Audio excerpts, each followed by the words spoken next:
Welcome to 4TW Live. All right, this week we're talking the House of Mouse, Disney, and we got a packed house. Joining me this week is Super Mario Benegas. Hello. Alex Jowski. Hello. And Nutty. Now, hi, Matt.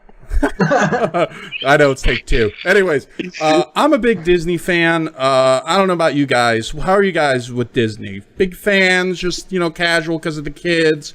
What do you guys think about Disney, just in general? Mario, what do you? All right. I'm a good fan. Definitely to say I grew up with it. Had its highlights, had its moments where I kind of left away from it because I thought I was, growing out of it too much. But, got a little older and, there's still things that I can still appreciate about Disney. Ups and downs and everything, but I'm a fan, through the good and some of the bad. I'm a fan. I grew up with Disney. Was a kid during the first Renaissance and have constantly loved him and respected them, even though there are a lot of problems with their movies and their business strategies, but they're a company that continues to make money and entertain all the time. Mm-hmm. Yep. I grew up watching Disney stuff when I was a kid. I watched those, old short, the Goofy, Donald Duck, that kind of stuff. Yeah. And well, to me, Disney is probably the first mover in terms of my kids marketing. They are the first one to marketing themselves as entertainment for everyone, and that's why it became successful even to nowadays. You can say anything about Disney, but one thing they are good is good family entertainment. I mean, I have kids, Jowski has kids, and Mario, you have nieces and nephews. Nutty, I don't think you have any kids, but I think you have some relatives who are younger. It's always good family entertainment. When people, if kids are over, they need something to watch, putting on a Disney movie is usually a pretty safe bet. Most of them, anyways. Because they'll keep adults and children entertained. All right, so Disney has an interesting history. How much of the pre-Walt Disney Studios history do you guys know about, like Oswald the Rabbit and things like that? I know about it because I've read, Walt Disney biography when I was young, and I know some early stuff like conflict between him and his animator, Up Iwerks, and that sort of stuff. I know that pretty well back then. Yeah, well, go ahead, Jessica. No, go on. Mm-hmm. I was going to say I know Steamboat Willie and the early Silly Symphony stuff because mostly it was packaged on other VHS releases. Yeah. VHS? What is that? Yeah. And like at Disneyland, and I don't know if it's still there, they had like this little theater that just played Steamboat Willie on loop. They still have it at Disney World. Yeah, no chairs in it. You just had to go stand in this little room. Before Steamboat Willie, actually, Walt and Roy created Oswald the Lucky Rabbit, which were done with, I believe, Universal at the time. And they were pretty popular, and Walt and Roy went to Universal and said, hey, we've made like a dozen or so of these, are really popular, we want a raise. That's when they go, well, we don't need you, so hit the bricks, and fired them. And that's kind of what started the whole Disney being very protective of their copyrights. Disney's very notorious for being very litigious for the copyrights. And this is kind of what started that trend because Disney lost for a very long time their very first creation, which was Oswald the Lucky Rabbit, which they got back in the, I want to say early 2000s. They literally traded, I think, Bob Costas for them, for the character. Oh. That's kind of weird, actually. Yeah. Trading between cartoons and, sport announcer, I guess. Yeah, they traded Bob Costas to NBC, which was owned by Universal, for Oswald the Lucky Rabbit. And then that's when they made Mickey, Epic Mickey, which had Oswald the Lucky Rabbit in it. And they started selling Oswald merchandise. Oswald is the pre-Mickey Mickey. But after that, they started their own studios and created, of course, Mickey Mouse, which the first shorts was Steamboat Willie, but the actual first ones created was Plain Crazy and the Galopin' Gaucho, I believe it's pronounced. Those were actually created before Steamboat Willie. Galopin' Gaucho. That just sounds racist. We're not talking about Disney in this episode. We'll get to that kind of stuff later. It was the 30s. And that was the first short. And they also started the Silly Symphonies series, which actually predates the Merry Melodies and Looney Tunes series that Warner Brothers would create. Which Silly Symphonies those were actually kind of, I guess you could say, rip-offs of the Silly Symphonies of sorts. They were, but I loved the Looney Tunes. And to be honest, most people don't even know about the Disney shorts. To most people, Disney's not associated with shorts. They're associated with the films. Now, I've seen a lot of Disney shorts, and personally, I love the Mickey shorts. I love the Donald shorts. Love them. And the Goofy shorts are always hilarious, especially the Goofy how-tos. You ever seen those? Yes. Oh my gosh. Yes. Yes. Did you ever seen the late? That's the new one called How to Buy TV or something. It's hilarious. I died. Theater. Yes. I absolutely died when I saw that. I was rolling on that floor, just losing it. That was brilliant. The Goofy Goes Home Theater. Yeah. We'll do something on that at one point. We'll put it on an episode, but I'll probably get flagged on YouTube for that. But those are all brilliant, and most of the characters we associate with Disney started there. Like with the Silly Symphonies, I remember them because, like I said, they would be packaged on the VHSs. And, like, there's one that's the Old Mill. That one always sticks out. I loved that one. Although I haven't seen it in, like, years. Yeah, I'll be honest, I can't remember a lot particular because it's been so long since I've seen them. I just remember the images, like the old Chippendale ones, which there weren't too many, really. Essentially... I haven't seen the Old Mill, but I've heard that it won an award back then because of its innovative technology or something like that. It does not look like 1937 animation because of how well it's done. I could see it winning an award. In fact, it did. It won the Academy Award for Best Short Film. Well, there it is. Definitely. So for me, it was what not to say introduction to Disney altogether, but I gotta say my fondest memories with Disney was a lot from the Silly Symphonies and all the shorts, more than probably as a kid, more than I would say the movies had impacted. I don't know. I guess it was more of the variety, the different amount of characters, the situations they put them in. You know, when Disney put out home video, they put mostly shorts out on a regular basis, but they were really stingy about releasing the animated features on VHS, but they were more than willing to put the shorts out. Because the Silly Symphonies are also similar to Fantasia. For the longest time, I thought Fantasia was their first feature. Because it's the same as the Silly Symphonies. It's just a collection of them. Well, Disney did make a lot of... they did do a series of films that were nothing but shorts. Most people know of Fantasia, but there was a whole series during World War II where they produced a lot of... their features were nothing but short collections. We'll talk about that when we get there.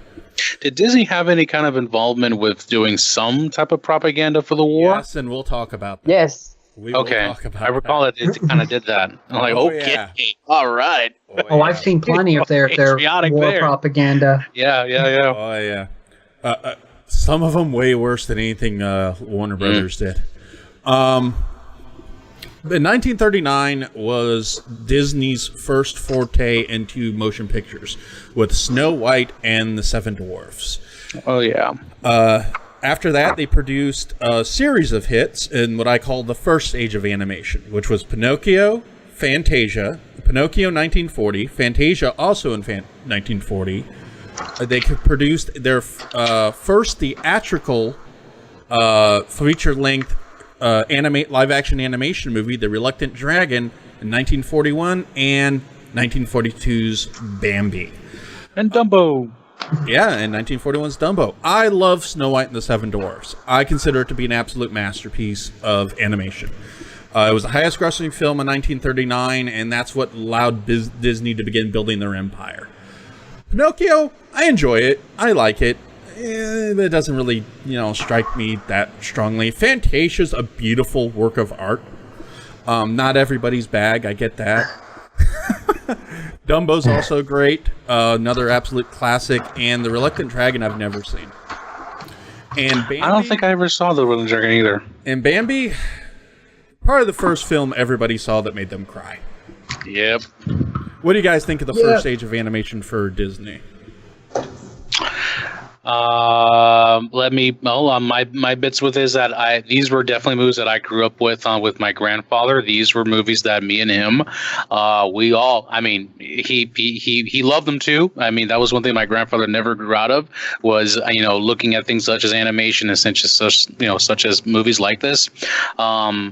Pinocchio, I think for me was, it touched a little bit with me and my grandfather a little bit more because I grew up with him, and this was kind of a movie that did touch home with me a little more as a kid with him, because I kind of saw, not the Pinocchio to see, I saw myself as him, but it was more that situation of a bond of a father and son.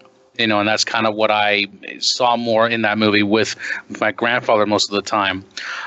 Fantasia, wonderfully done animated film. Probably one of the first movies as a little kid that got me a little spooked out at the very last segment, I guess, with that particular demon on the mountain and such, and like the way the music composure was done. It was kind of one of those, oh my gosh. The on top of Bald Mountain? I believe so. Yeah. It was a wonderfully... Yeah. Yep, the wonderfully composed music. It was just the imagery as a kid. You're like, oh, kind of spooky, Dumbo was one of those movies where, it depends on where it hit homes with you. There are some sad themes in that movie. There are some very happy themes, but it's a sad theme overall about, essentially, being almost an orphan slightly for a while, and then, finally being reunited and such. But it depends on how it hits home with you. But it was great film. Never saw The Reluctant Dragon, so I don't have a comment for it. And of course, Bambi. For me, I once or twice I probably saw the movie, and from that point on, I kind of said, let's move on. What's next? Bambi was nice, it was good. Yeah, it tearjerker, but that was kind of it with me. Saw it a few times. As for me, I'm not really a fan of Snow White. I find that one boring. Pinocchio, I like parts of. Fantasia is beautiful. Yeah, boring. Dumbo. But I'll be honest, Fantasia is going to be a boring for a lot of people. It is. There are really beautiful moments. You really got to. Yeah, you definitely do. You definitely do. Imagery to get into it. You have to. One thing that I hate about that movie is the first number that they start off with is just that boring abstract interpretation of toccata and fugue, where it's just colors. Oh yeah, I haven't seen Fantasia in so long. We'll talk more about that when we get to Fantasia 2000. Dumbo, despite its horrible racism with those crows. I forgot about that. Look, date, place, and time. Place and time. We're going to say that. I can promise you we're going to say that a lot in this episode. Place and time. I still love Dumbo. I mean, I think the pink elephant thing is brilliant. Yes. Yeah. Bambi is one of my favorites. I went through a period right around the time Lily was born where we watched that every day. I'll be honest with you, I didn't actually get to see a lot of these earlier ones till I was older. Oh, okay. The Reluctant Dragon I have seen, did watch a lot growing up. Good. It's actually a short collection where The Reluctant Dragon is just the longest of them. Okay. There's Goofy's How to Ride a Horse on there and other little segments. And what they would do when they started releasing a lot of their shorts on VHS, The Reluctant Dragon, just that short from here, would be included in those. Oh, wait a minute. Now that I look at the pictures of that show, I think I may have seen it. Yeah, I saw it bundled maybe a few times. I saw it bundled with Sleepy Hollow and Mr. Toad all the time growing up. Oh, yes, kind of a little shorter than a theatrical, so they bundled it with everything else. Yep. Right. Nope. Now I'm looking at quite shorter than it wasn't as short as the Silly Symphony, so it kind of didn't get bundled in there. At least when they were doing those. Yep. I totally recall this now. I must have only seen it a handful of a very few amount of times. But yes. What do you think of the first stage of Disney? It sets the standard for later animation, not only for Disney itself, but for other studios as well, because it was costly to produce. Well, actually, the story behind the scene of Snow White is much more interesting than the film itself, but I hope that they will make a movie about it because it's kind of inspirational to be, believe in yourself and stick with your own guns. It's actually a pretty good story. Yeah, have any of you guys seen Saving Mr. Banks yet? No, I haven't. No, I have not. Real quick, I think Dawn is asking to be added. Give her my intro and I'll add her in. I think Brooks is going to be joining us too. All right, full house tonight. Well, you have her info. Everybody. Just add her to the call because I was like getting an incoming call from her, so I'm like, I can't add. I'm not the call admin.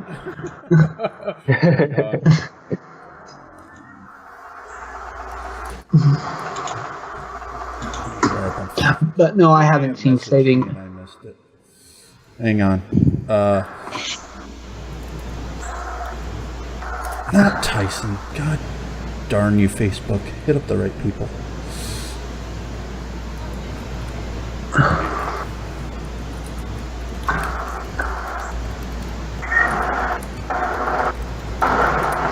All right. Let's give a second for Dawn to get in before we get into the propaganda stuff. Well, no, we didn't. No, wait. Oh, yeah, because we're right up to World War II.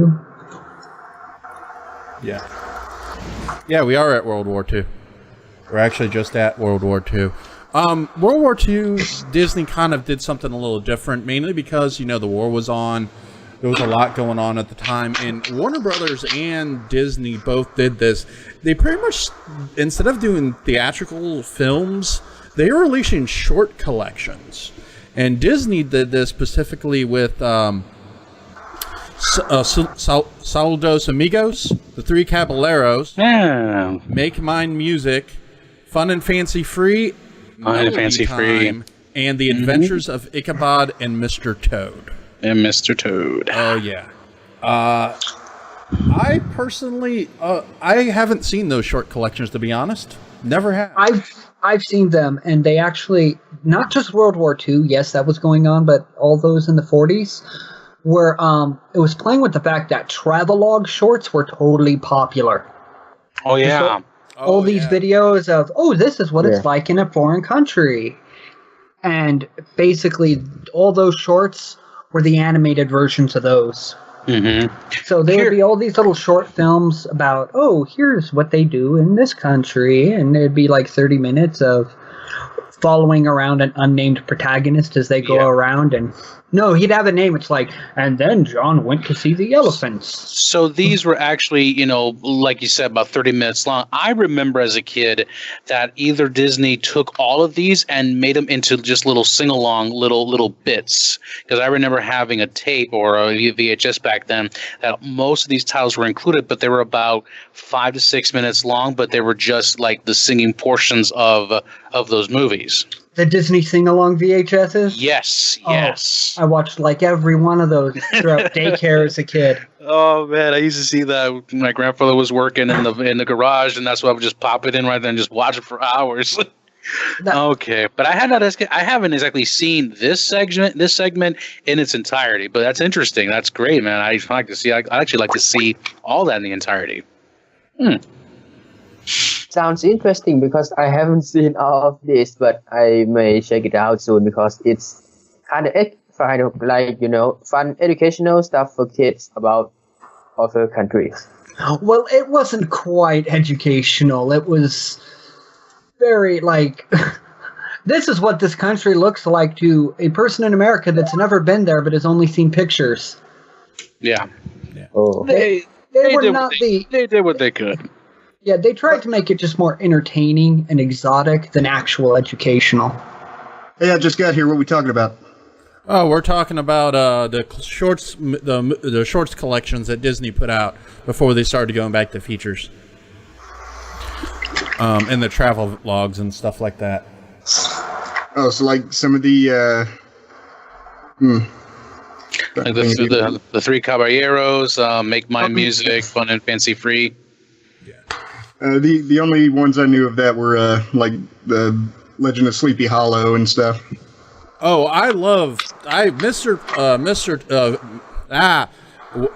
Adventures of Mr. Toad and Ichabod is pretty much a staple for Halloween Oh, yeah. It's Halloween season. We watch that all the time. That and what was there's a Silly Symphonies too they did with the dancing skeletons too.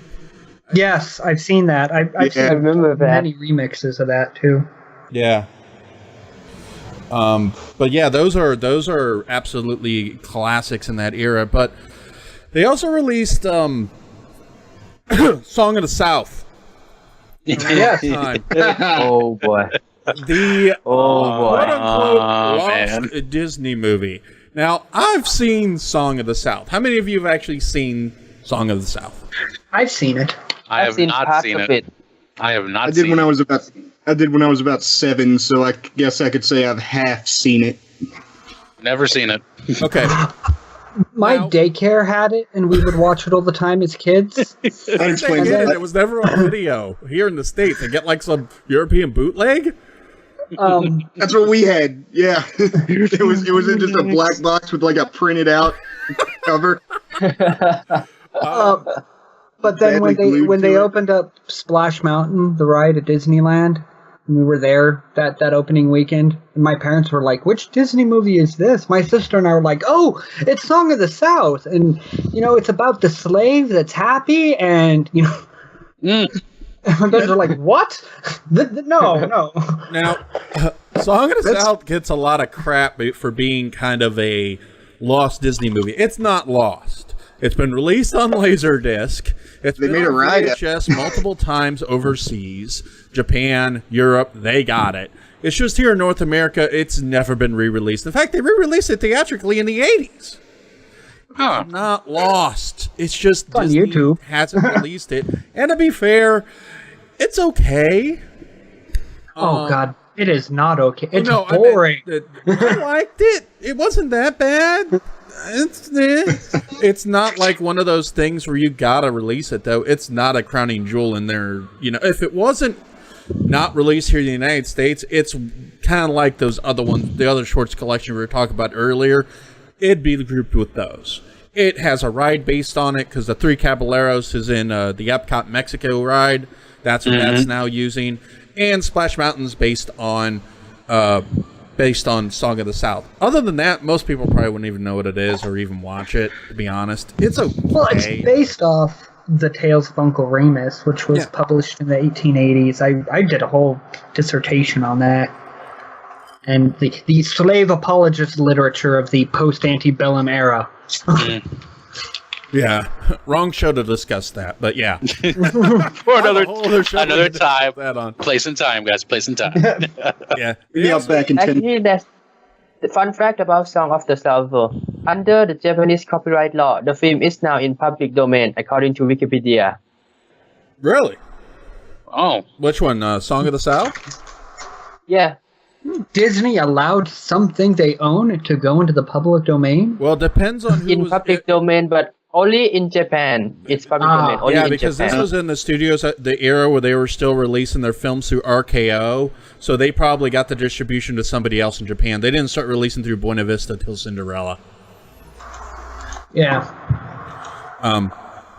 Yeah, there's actually several Disney movies that are actually PD in other countries because the rights holders for those rights expired before Disney could grab them up later on. But yeah, and they also did a film called So Dear to My Heart, which I think was a animation live action thing. I've never seen it. I don't know much about it. dear my heart. Doesn't sound familiar to me. Yeah. Well, Disney was still doing shorts at the time, and kind of like we hinted at earlier, they also did propaganda shorts similar to Warner Brothers and other animation studios were doing. How many of you have seen the propaganda shorts Disney put out?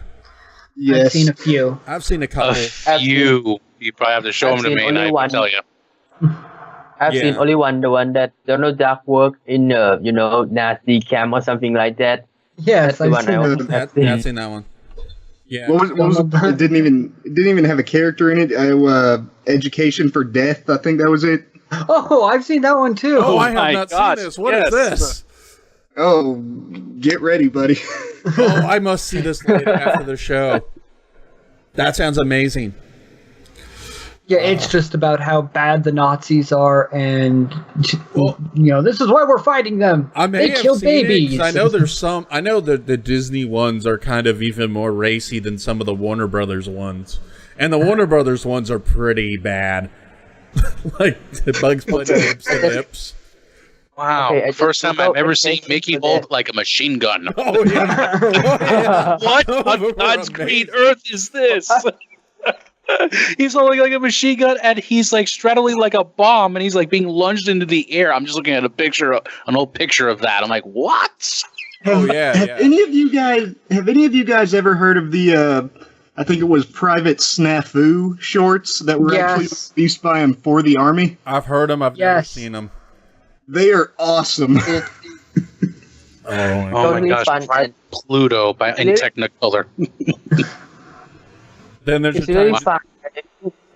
I've seen Private Snafu like 1 or 2. It's like an idiot soldier who always get into a dangerous situation or something like that, if I remember correctly. Basically just like a way of explaining manual and procedure to guys who were more, I guess, visually stimulated back then, because there were certain soldiers signing up who could barely even read, so just show them a cartoon, they'll get the same effect. Yeah. Another reason wasn't explained right. Nowadays, another reason they did they were doing just shorts is because throughout the later half of the 40s, there were a lot of strikes with writers and animators. Mm-hmm. And it didn't help that every time they'd go on strike or threaten to go on strike, Disney would go to the McCarthy House of Un-American Activities and say, well, there are a bunch of communists in my company that we need to get rid of. Oh, boy. Sadly, just sound like and that was what Disney would do. That was his strike-breaking methods. I'm just going to go to McCarthy. Yeah, that. They are interesting for historical purposes. I will say that. If you're easily offended, don't watch them. Do not watch them if you're easily triggered. But do remember, like we said before, place and time. Place and time. This kind of stuff was somewhat, accepted back then. So, we had a war going on. I don't think. Yeah, but did anyone do anything like that during Korea or Vietnam? I don't think so. I may be wrong. Maybe Korea. I've seen plenty of shorts about protesters and how bad it is to protest that came out during Vietnam.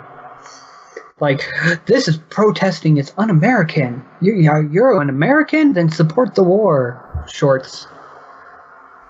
Yeah, I do remember those, the anti-hippie ones. I do somewhat remember those. But also, shorts were dying at the time. There weren't really, most of the shorts made back in those eras were kind of going to, aiming more towards television packages than to theaters.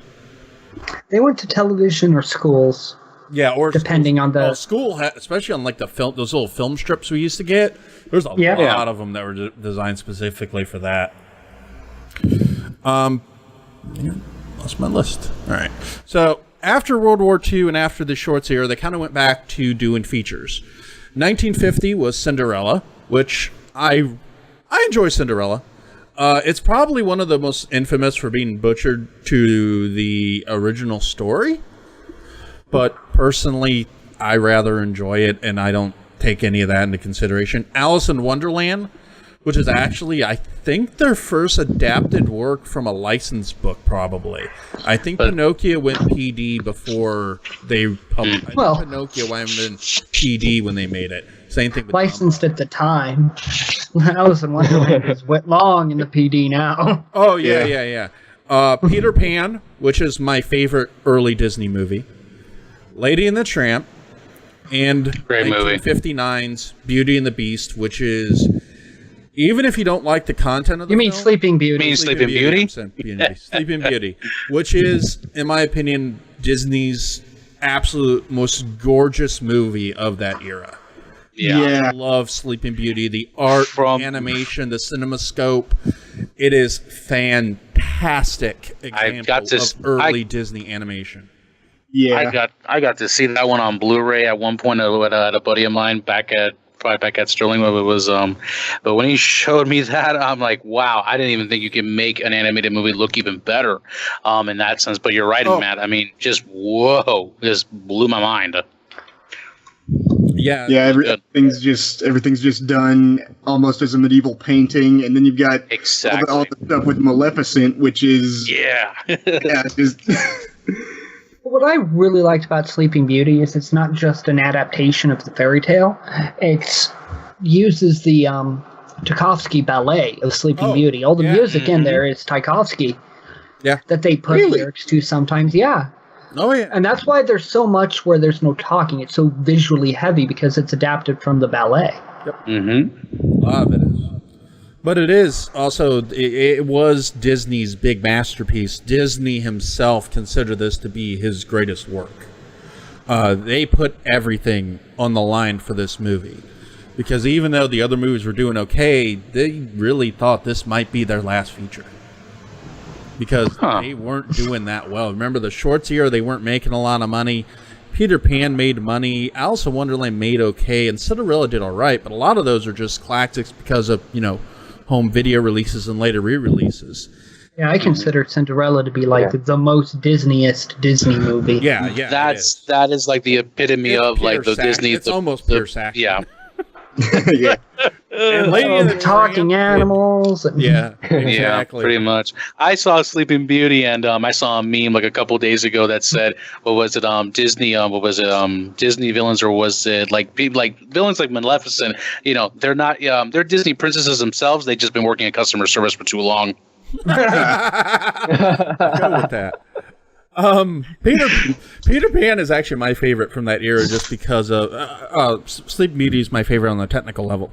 I love the story of Peter Pan. Granted, it's loose on the play somewhat, but it's still pretty damn close. Well, it's got completely different songs than the play. Yeah, I know they Disney-fied it, but the treatment of Tiger Lily is much harsher. Everybody is much harsher. Why is the red man red? I mean, what? No. Changed. Worse. He's been blushing ever since. Did you not listen? Yeah. I caught myself singing that song, the one that goes, "We're following the leader," and I kept singing that song and say, "Wait a minute. Oh, dang." Hey, there's far worse songs for your kids that get stuck in your head. Jowski can attest to that. But that's what I gotta stop. So, oh, dang. Well, I love the story of Peter Pan. Granted, it's the one the first adaptation I saw. It's the one I fell in love with. I even love Hook. Don't hate me for that. I do. Oh, no. Why would I? That movie is awesome. That movie, awesome. Yeah. Right? Let's take up Peter Pan. That's like a secondary story. And I love Captain Hook in that movie. He is the one Disney villain, one villain to me in that era of Disney, other than Maleficent, that really, really works.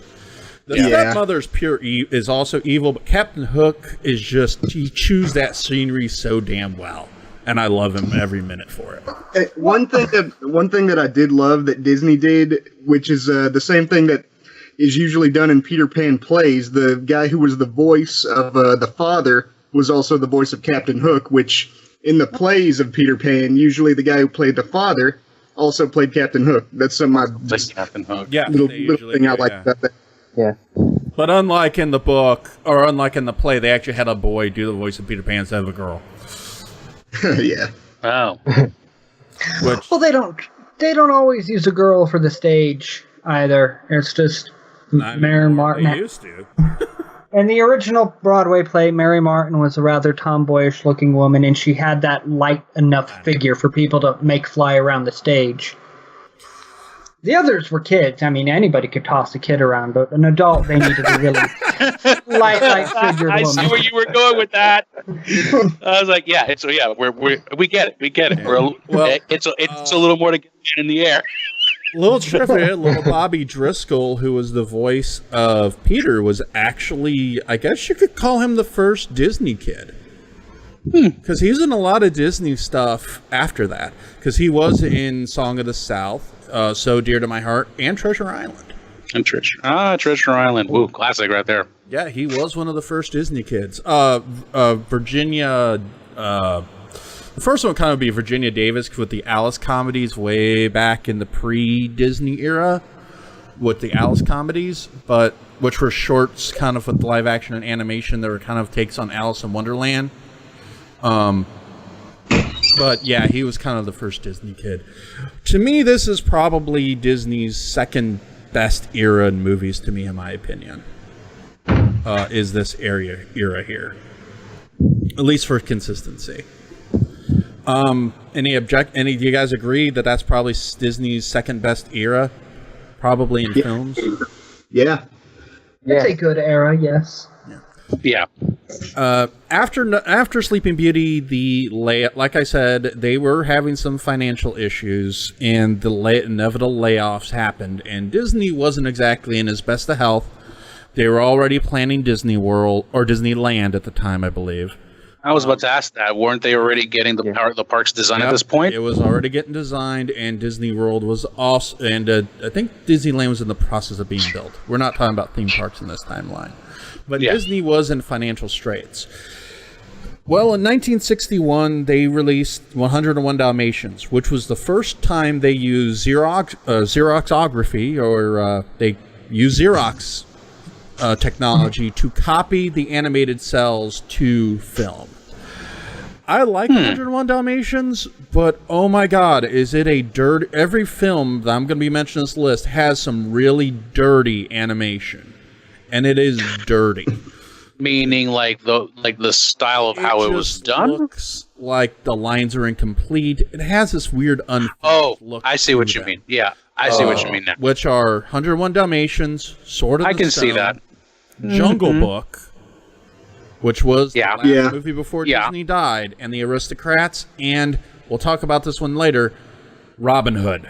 They all had this weird, unfinished look. I know exactly what you mean. It's almost as if their lines, with how they were drawn and animated, it felt as if there was... because I couldn't put it on my finger on it for half these movies you just mentioned. Now that I think about it, every time I would see like the dogs being animated, it almost feel as if the lines were not so consistent to the frames, like as if they were sketchy, and therefore gave the movie a different feel. This era, all these films I always thought were way older than they are because they looked so unfinished. I'm like, they were still figuring out animation then, even though no. they cut costs so much to make these movies. I mean, they were made for next to nothing to get these produced, and they really do show. But conversely, there is one movie in that era that I think has outstanding animation, and that's Mary Poppins. I love all the animated because it was so with real people half the time. Yeah, but the animation looked more in line with the earlier era than they did with 101 Dalmatians in them. The animated scene. Yeah, the animated scenes, I meant. Was it one of the first movies that incorporated people and animated characters into the same shots? No, they were doing that way before then. Okay.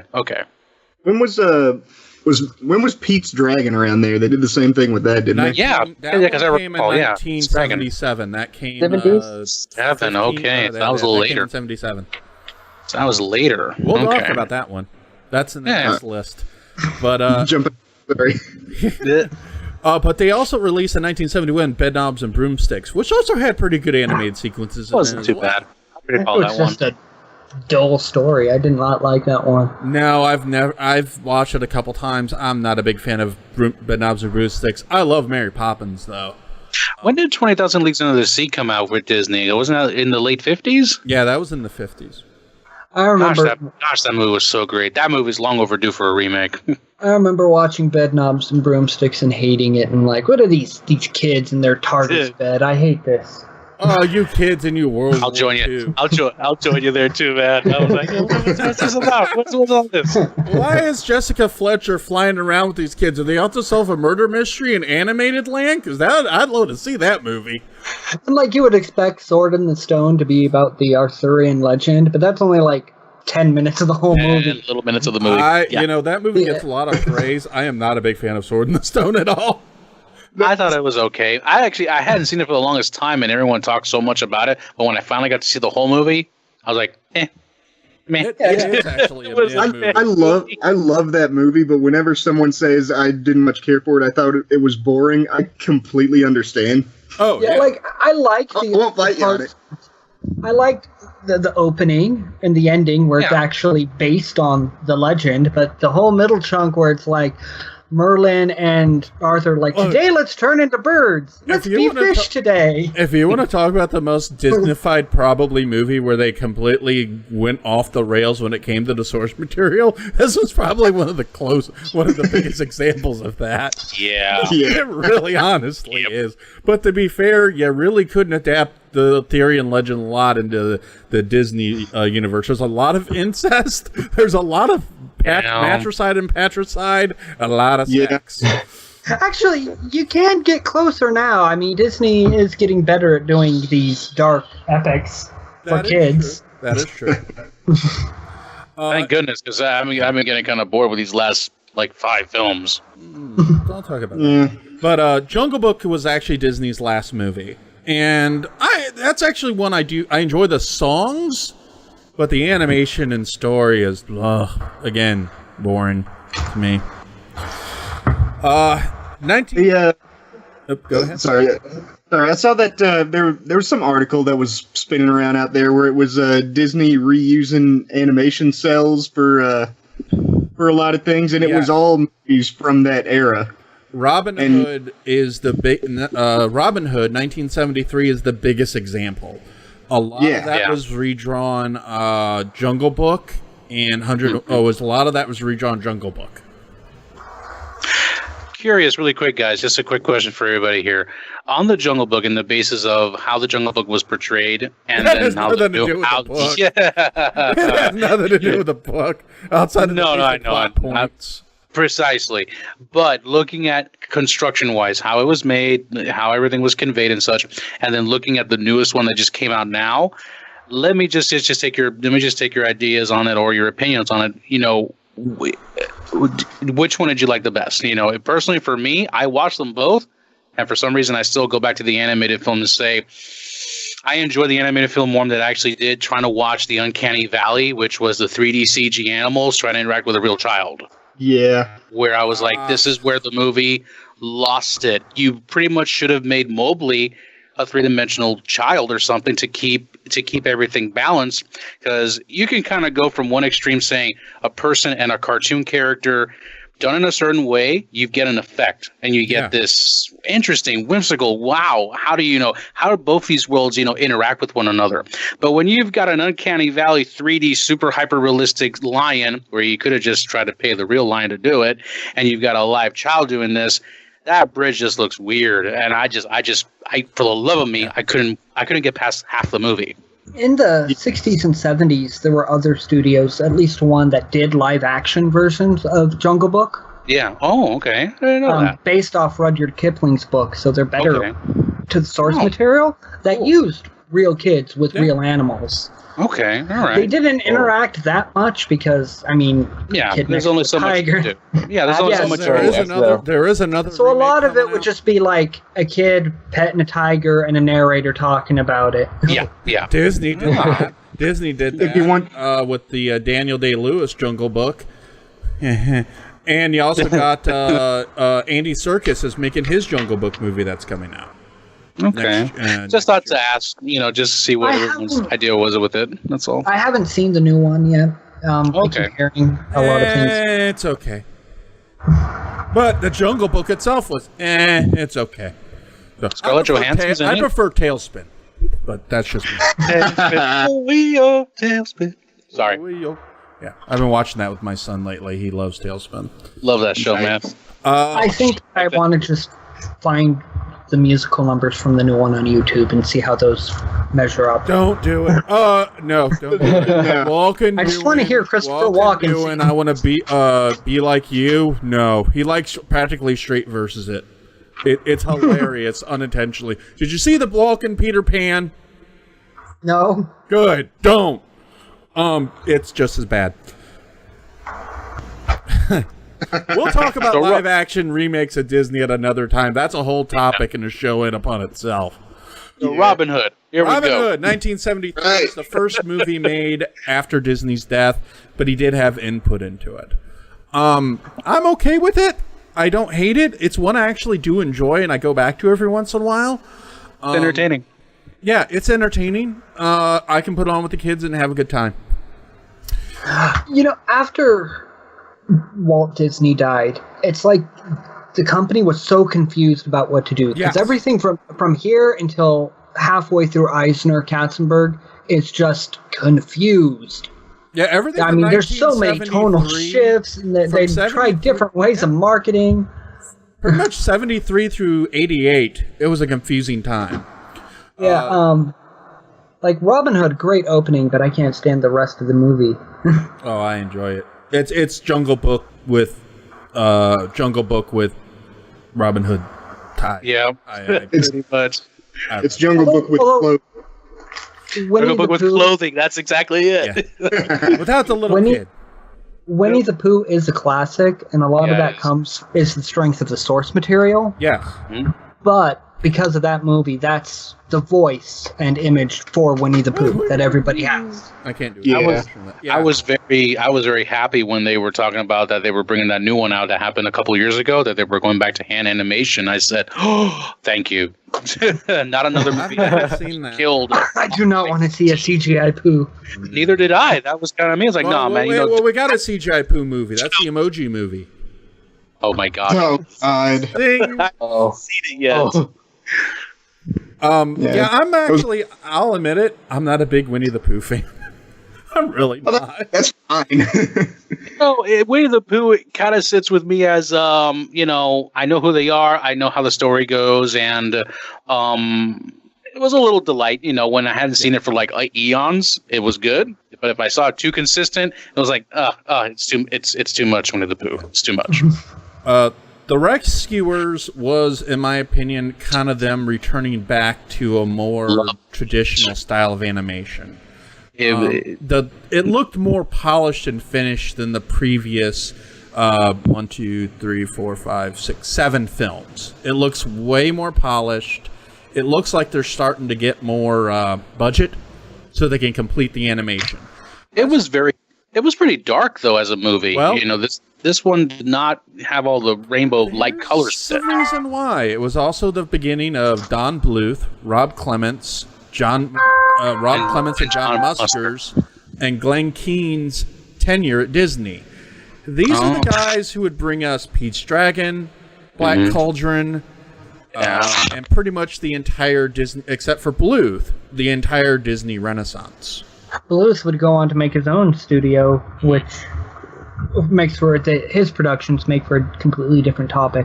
Yeah, we're going to do a show on Bluth. We will be doing a show on Bluth, and This is probably going to segue into a question I'm probably going to ask later. But I talked to my wife about this, where I said, why was it from a certain time frame animation went interesting, going very, very going into areas where you just didn't know what was going to do. These are the first guys that grew up on animation that came to make their own. Okay. Because these are guys who grew up seeing Snow White, Sleeping Beauty, Cinderella, and now they're making their own animated movies. So in a sense, this was kind of like that next generation, knowing how the old material was, and what can we do now to make it more interesting. Yeah, because I don't think the 7 old men left at that point. I think there's only 2 working there at the time. Yeah, and at this point, Disney was really dropping the ball on animated features. They weren't as consistent, and they weren't as good, and that's when these other people like Don Bluth started picking up more steam and outdoing Disney. Well, that makes sense. And Disney got mad at Bluth because he wanted to do better quality work, but they're like, no, we have a formula, we're sticking to it. And remember, this is before Katzenberg. Yeah, because, Bluth would come out with like American Tail, Land Before Time, which were big hits, and then Disney would come out with like Oliver and Company which flopped on its ass. Black Cauldron. Also in 1977, they released, as we mentioned, Pete's Dragon, which of the live-action animated Disney movies, I like to call them, it's one of the ones I enjoy the most. It's a good one. I love Pete's Dragon. It's not too I like- long. Mary Poppins is way too long. Pete's wee Dragon bit. is just the right length. I like laughing at Mickey Rooney. Well, you do know who Don Bluth actually directed all the Pete stuff. That was him. He did all the animated stuff. That was his first directorial job. At Disney. 1981 gave us Fox and the Hound. That's how I took that movie a little bit. It was more of it was a little buddy movie. It was, in those little indifferences, because obviously the Fox and the Hound and the indifferences, but trying to find that commonality ground. Moral. But it does. No, I'm not saying it. No, it's just, I agree with it was, That's wasn't me. I remember, Fox and the Hound existing, but never seeing it. And then I read my daughter a little storybook of Fox and the Hound. Mm-hmm. And I'm like, that was a nice, short, concise story. How did they turn that into a 90-minute feature? How much padding is there? Because this A little bit. This 7-page book with like 2 sentences each page, that told that whole story right there. We're talking about 90% of all Disney movies were nothing but padding of the original source material. Touche. I mean, Snow White was only like 10 pages. That's true. Yeah. Then we got 1985's Black Cauldron. Now, Jowski, you had some pretty strong feelings on this one, as I recall. I just saw some recent pictures of that. I'm like, whoa, how did I miss that movie? I didn't see it until years later when it was like, oh, the notorious Too Dark Disney movie. Like, it was around when I was in daycare as a kid, and the teachers, they were, the caretakers would be like, oh, no, I can't watch that. Other kids get nightmares. So I didn't see it until years later, and I'm like, yeah, it's dark, but that's a risk that I like. Yeah. No, It's a Tim definitely Burton so. imagery, which probably is because he worked on it. Oh, wow. Really? Well, that makes sense. This kind of it has that take of like the Secret of Nim and kind of like the Last Unicorn kind of feel to it. Yeah. They did some stuff in there. A couple of the things that got cut from the movie that looked like things out of the Heavy Metal movie almost. Oh, really? Huh. Yeah. Well, Disney was kind of. I gotta find this movie and watch it. Like, dude's skin, Yeah, me his too. skin melting off, turning into a skeleton. It's awesome. Oh, It's like- jeez. It's like Bluth was really successful with Secret of Nim before this, and Disney's like, oh, well, we can do dark too, but just did it too much. They went a little too far. Oh, jeez. Like, Bluth knew how to temper it back to make it palatable to kids still. Sure.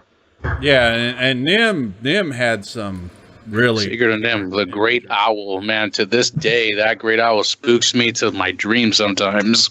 Hell yeah. This is kind of where Disney started taking some influences from modern culture or things like that. They kind of started writing a little bit more of that, because after that we got The Great Mouse Detective, which was a Sherlock Holmes movie. Loved it, though. It was great. Yeah, well, at this point, they're like, maybe we should put our ear on the pulse and see what people actually want to watch. Mm-hmm. I've never seen this movie.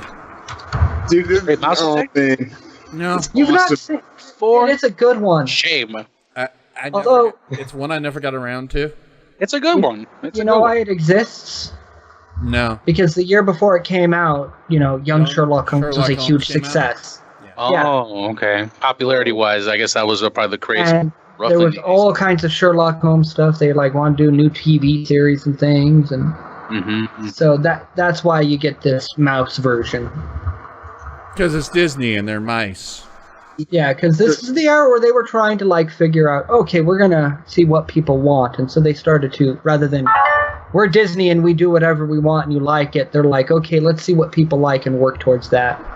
I like this little time frame where they were using the mice idea, though, because it was so cool to see how can they do things to scale, because you're doing such a short character and how much bigger things can look, and the adventure to get through, the everyday task that you and I do is such a feat for them to do, I think because it's a Holmes adaptation is why I never really watch it, because I'm a big Holmes fan, and to me that is a little more off point for me, but I'll check it out.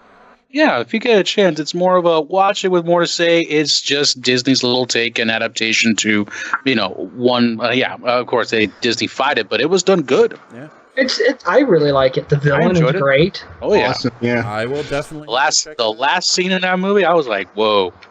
Yeah, the climax, the chase through the clock tower is beautifully done. Yeah, That was one of the things that always saddened me a little bit, because you always hear about how awesome Disney villains are, but because if you take in like scale, Ratigan doesn't get a whole lot of attention because he's just a rat, but Vincent Price as Ratigan was awesome. Well, you also got to remember it is in that era where most people don't talk about Disney's era. Anything between The Rescuers to Little Mermaid is just not talked about. That's true. Such great films, man. Such great films they No, were. it's not, because we've only talked about one good movie, and that's A Great Mouse Detective.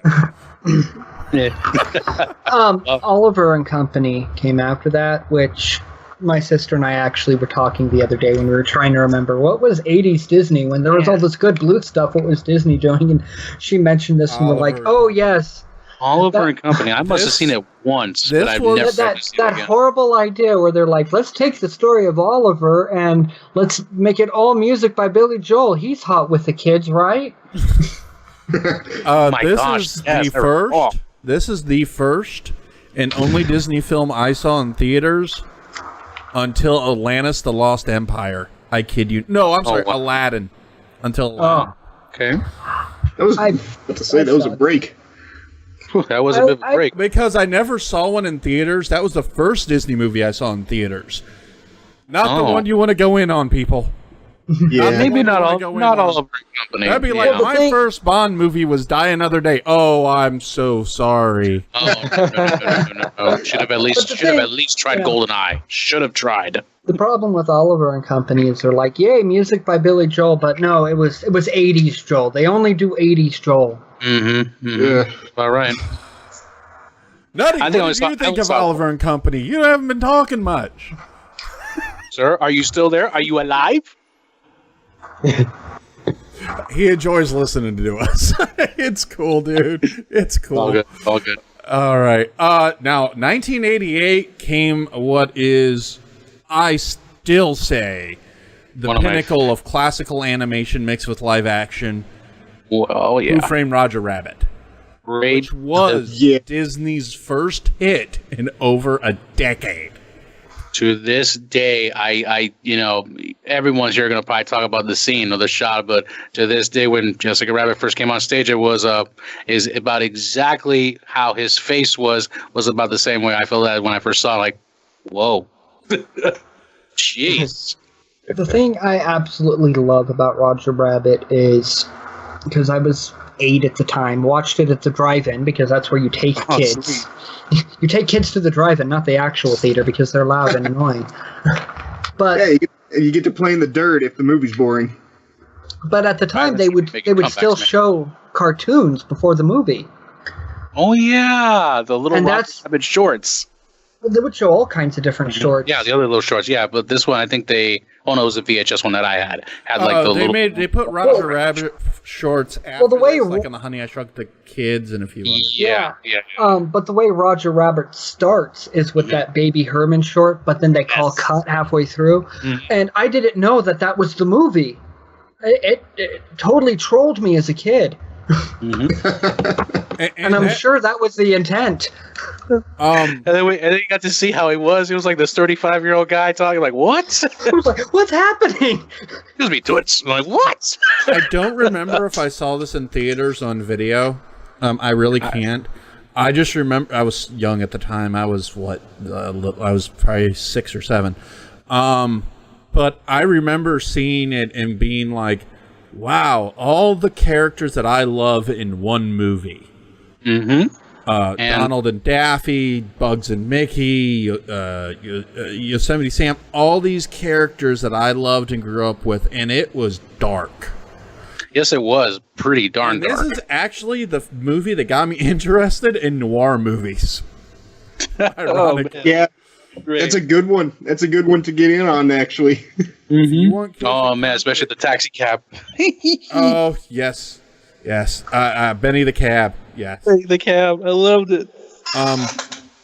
after that kind of started. Now, the Great Mouse Detective was the beginning of when Eisner and Katzenberg took over.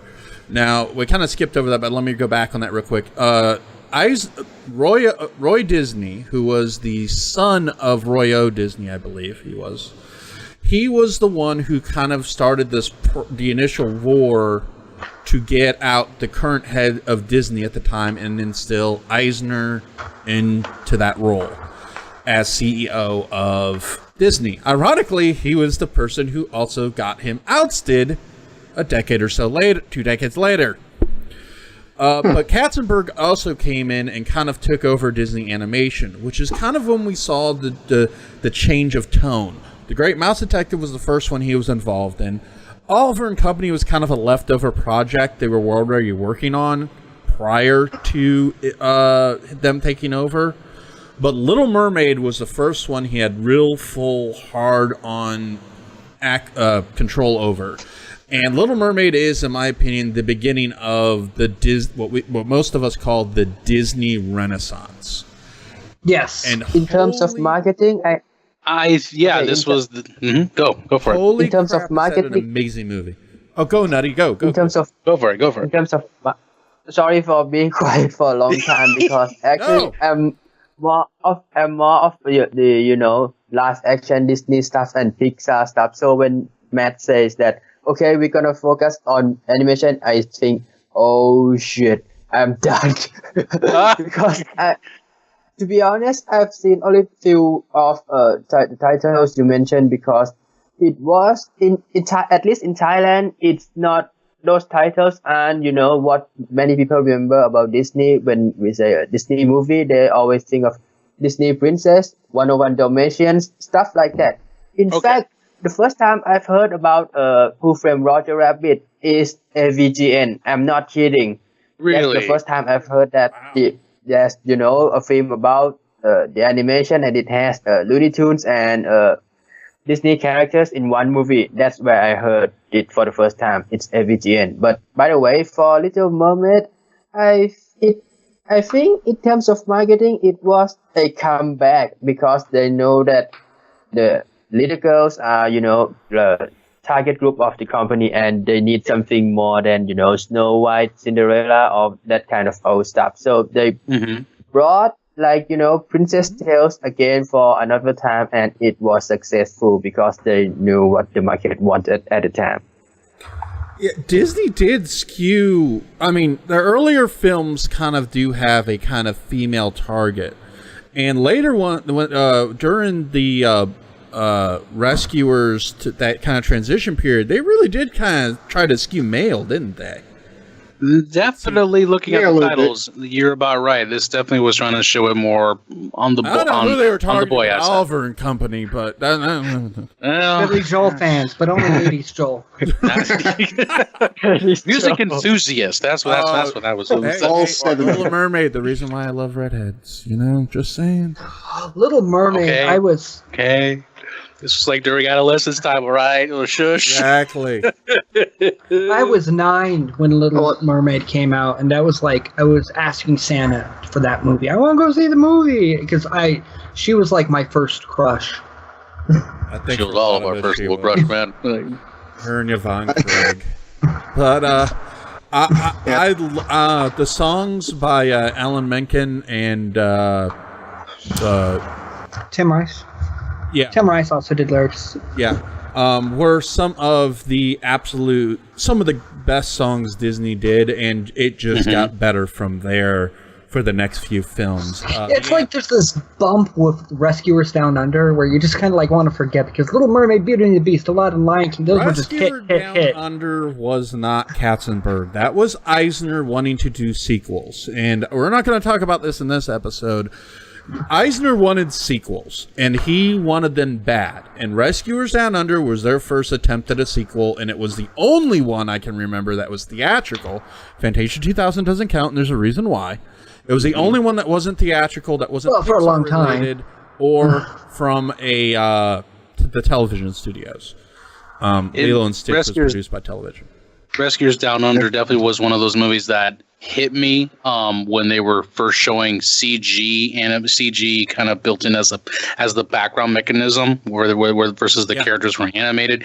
The opening sequence alone, I felt like in the theater I remember so vividly, there was this other kid that I just met there because he was with his mom, I was with my mom, and when that opening scene came out, we were both thinking like we were on like a Jeep and just going at 100 miles an hour because the way how it was done. I saw it on home video, and I was blown away by it. And it was beautiful. This was a very well done, very articulately done movie. It was done so good. Oh yeah. George C. Scott villain, always classic, is McLeod rolling around, just rolling around the desert in a half track. Hell yeah! Did they ever incorporate Rescuers into Kingdom Hearts? Does anybody know? I wish. I don't know. I really like. I'm trying to recall. First Kingdom Hearts. No, I can't recall they did Rescuers. No, I was thinking something like. No, closest thing I think it was like something like Tarzan, but Rescuers never mind. Kind of. Oh man, I was talking about. I remember being absolutely beautiful. I forgot we were talking about Rescuers Down Under. I remember seeing it in the theater and being totally enchanted by the kid on the giant bird. Oh, I know. That whole part right there, though, it was just those shots, man. I saw it on home video. I didn't even know it was a sequel at the time. I never saw the original until I was older. Oh, no? Okay. I knew it was a sequel, but it's, they presented it to where you didn't have to have seen the sequel. No, you didn't. Yeah, that's very true, because it was more of the everyday of Bianca and, oh goodness, what's his name? Bernard. Yeah. And Bernard. This is also right around the time they were doing DuckTales and Rescue Rangers and all that, which, you could just jump into any one of those, and this movie is like that. It's just one of these episodes. Yep. But I think we were still on Little Mermaid. Sorry about that, Matt. No. We kind of jumped to Rescuers a little bit. Jowski segued us into Rescuers. But after that came what is, in my opinion, not my favorite, but the best Disney animated movie probably of all time, Beauty and the Beast. Between that and Lion King, which we'll get to that one in a minute, that is the only animated movie ever nominated for Best Picture. And man, did it deserve it. It is a fantastic work of art. And is the crown jewel probably in the Disney Renaissance era. I know everybody loves it, but I'm just kind of meh on Beauty and the Beast. That's fine. At least acknowledge the technical expertise of it. Yeah, that's about where I will acknowledge it. Even when I saw it as a kid, I said the story was as predictable as it would be in this case. But I think that shot, where they're dancing and such, I thought, shot for shot, technicality was. I said, whoa! I was just blown away. I was like, whoa! This entire shot just looks like wow, just lovely.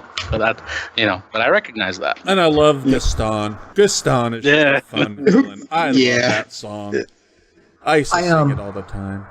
I had a friend get married this past weekend, and they did a whole Disney-themed wedding, and her favorite is Beauty and the Beast, her absolute favorite, and they're like, we're going to dance to the song from Beauty and the Beast, which she kept saying, that song, Tale as Old as Time. Be like, you think if it's your favorite movie, you'd know the actual title of the song, considering that song is also the title of the movie.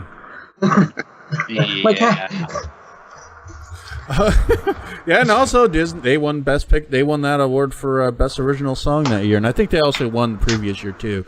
Once again, music by Menken wrote that, had a good hand in that one too. Although there is you should look it up on YouTube of that song. Of somebody that's just singing Tale as Old as Time. And they do a spot-on Angela Lansbury impersonation, but the only lyric is Tale as Old as Time. Tale as Old as Time. Tale as Old as Time. Did you see the video of her doing it like a couple months ago? Angela Lansbury doing it live? Oh no, I had not heard it. Like 90 and nailed it. Wow. Damn. Good for her. That's awesome.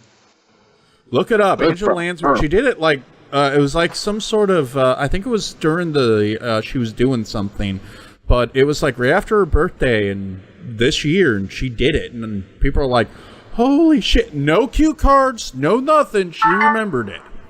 I'm looking at it right now.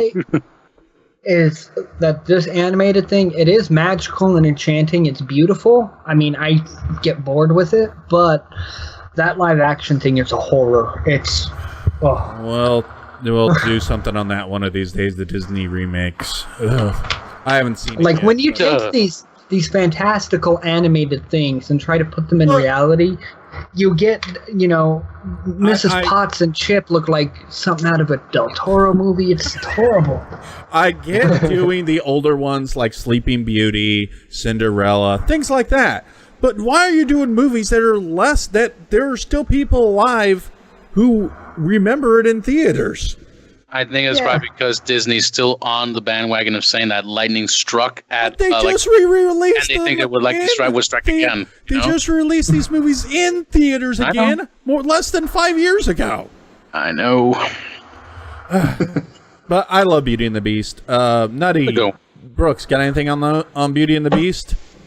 I love it too, especially all the Gaston stuff. I can't help but whenever I watch it, same with Little Mermaid, just think about my coworker's description of it when I was back working at the video store, and pretty much all we played all day were Disney movies because that was all we were allowed to play. But it was something along the lines of when Disney got tired of making animals talk, so they just made the furniture talk. That sounds about right. Nutty, anything? I think I saw it once long time ago, and I think it was okay, to say the least, because it was a long time. And the song is good, the animation is okay. This and Beauty and the Beast do hold two honors. They are the first to use the CAP system, which was the computer animation production system, where they use computers to help color it and transfer everything to film. Yes, I remember seeing so many shorts of that at the Disney Channel at the time that were like promotional material for it. I got so sick. I'm like, I get it. Computers, okay. And it also did the ballroom scene was one of the first scenes ever done completely in computer in completely CG. And that was that. Looks fantastic. It was so awesome. I would just be getting mad at the Disney Channel. Like, stop interrupting my Darkwing Duck for this crap. Darkwing. Oh my gosh, dude. We would have grown up the same way, man. It was like, Darkwing Duck. There's trouble getting called DW. Yes. All right. 1992 gave us my favorite Disney movie of all time. Oh, Aladdin. This one was just awesome. Good one. Like me. I love Aladdin. It was the first Disney movie I saw in theaters that I was dragged to because I really didn't want to go by my daycare, and I was happy they did. I love Aladdin. I will buy every version that ever comes out of that. This was just off the wall, like also the wall. When it came out, I said, "Wow!" Disney again finally got, good again. Got good again at the time. That's the way how I saw it. And one of the few times they let an actor improvise. Robin Williams pretty much improvised everything he did with the genie. Yeah, he did. I love Aladdin. Great. Aladdin was my friends and I trying to see Candyman and getting carded and saying, "Oh, let's do Aladdin then." And so we just kind of stumbled into Aladdin because we're like didn't think of jumping theaters and really, really liked it. I'm like, I said, why do we pick this? It was, in my opinion, the first time that Disney decided to do something more reference to pop culture. And there were a lot of pop culture references in the movie, more so than like Shrek or anything like that. One thing really significant about it is that they still do to this day, and this was like the start of it, is big name talent in the voice cast. Yeah. Yeah. Like before this, maybe had some, it was a bunch of nobodies that were really good voice actors, but starting with Robin Williams is when they would start really promoting. Who actually started that? That was Bluth. Because Bluth made a very big noise when he started hiring big names like Dom DeLuise, people like that, for his movies. Yep. And Disney decided to jump on that. They really went after Robin Williams hard. How they got him for the role was really creative. They literally took his stand-up and animated the genie doing it and impressed him. Yeah, but then they totally screwed him on it because he's like, don't put me, big on the posters. And the way they framed the poster. Nothing to do with the merchandising. And Eisner just gave him the big middle finger. Yeah.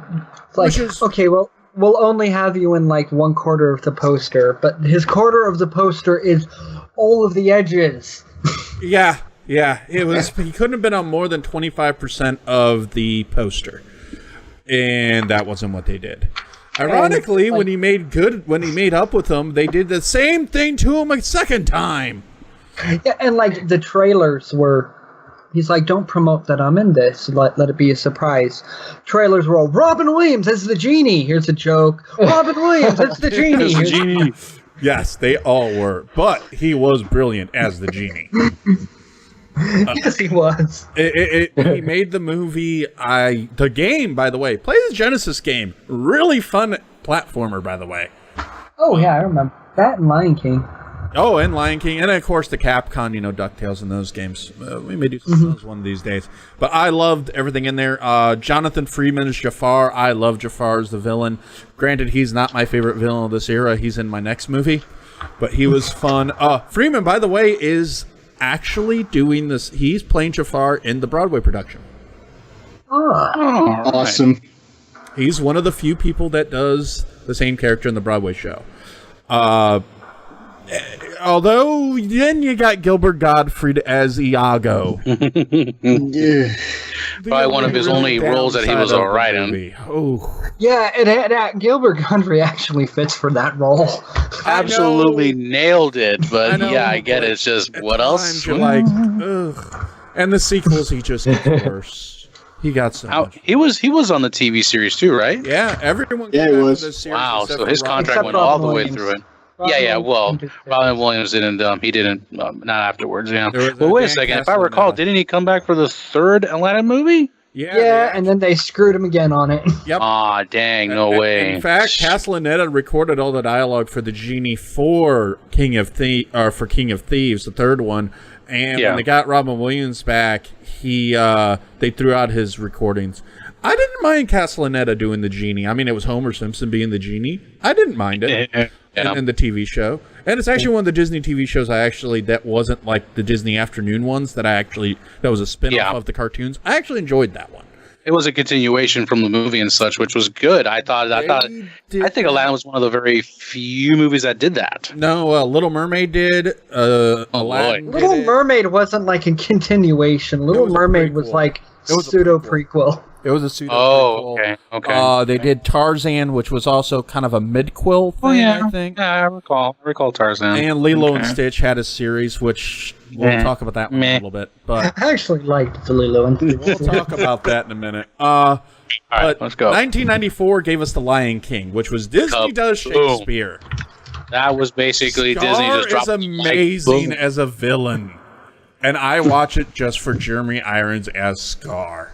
I caught myself singing his theme song that he sang in the movie like yesterday. Like, gosh, that was such a good movie. He didn't God, even sing was that a good song. No, he didn't. That was actually Jim Cummins who sang that. Jim Cummins. Yeah. I love Lion King. The animation is top notch. It is a absolute masterpiece. It deserves that. It's pretty much Hamlet done with lions. It's Bambi Part 2. No, this is no.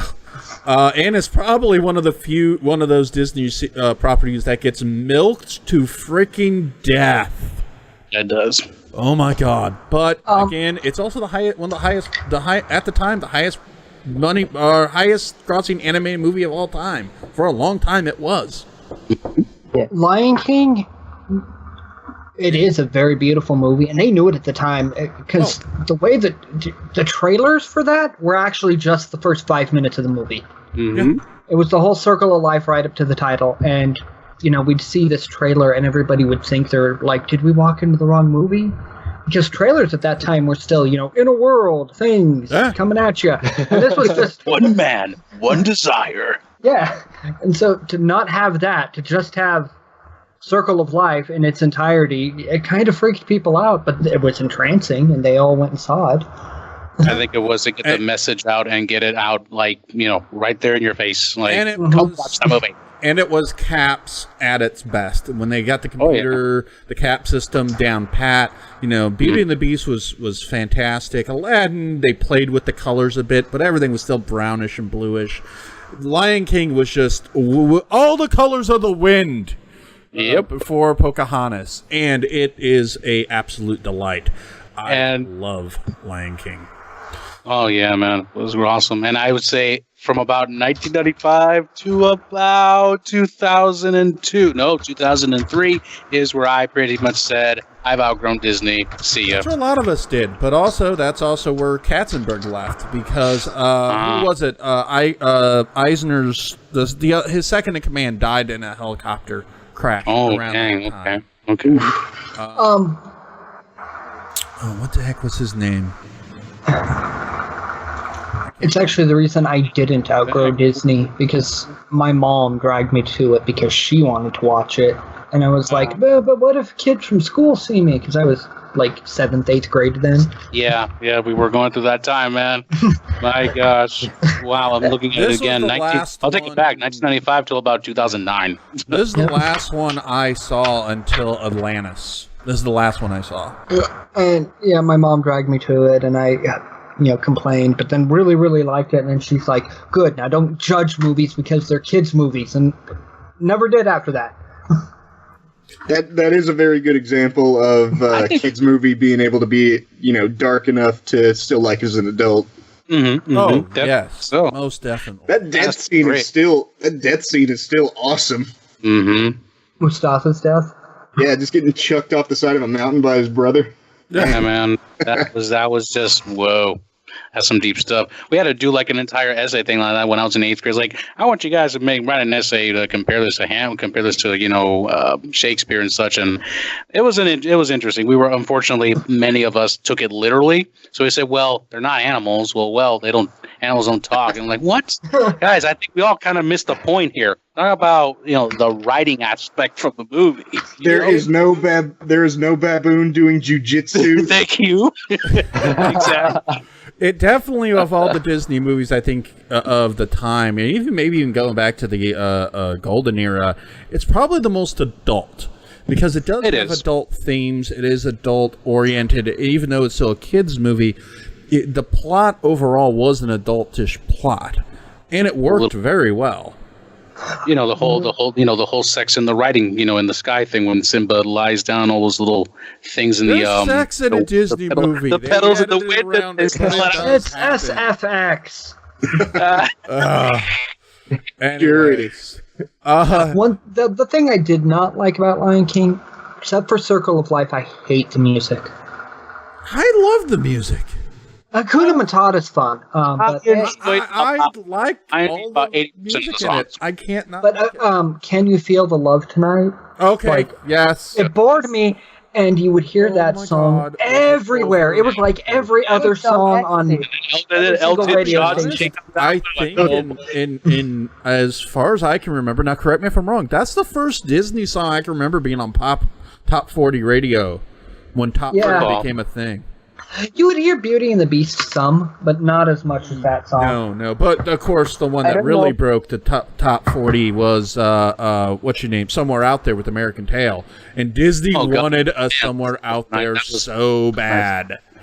And I think... Was Somewhere Out There from American Tail? I thought that was a pop song that appeared in the movie. That's how popular that song was outside of there.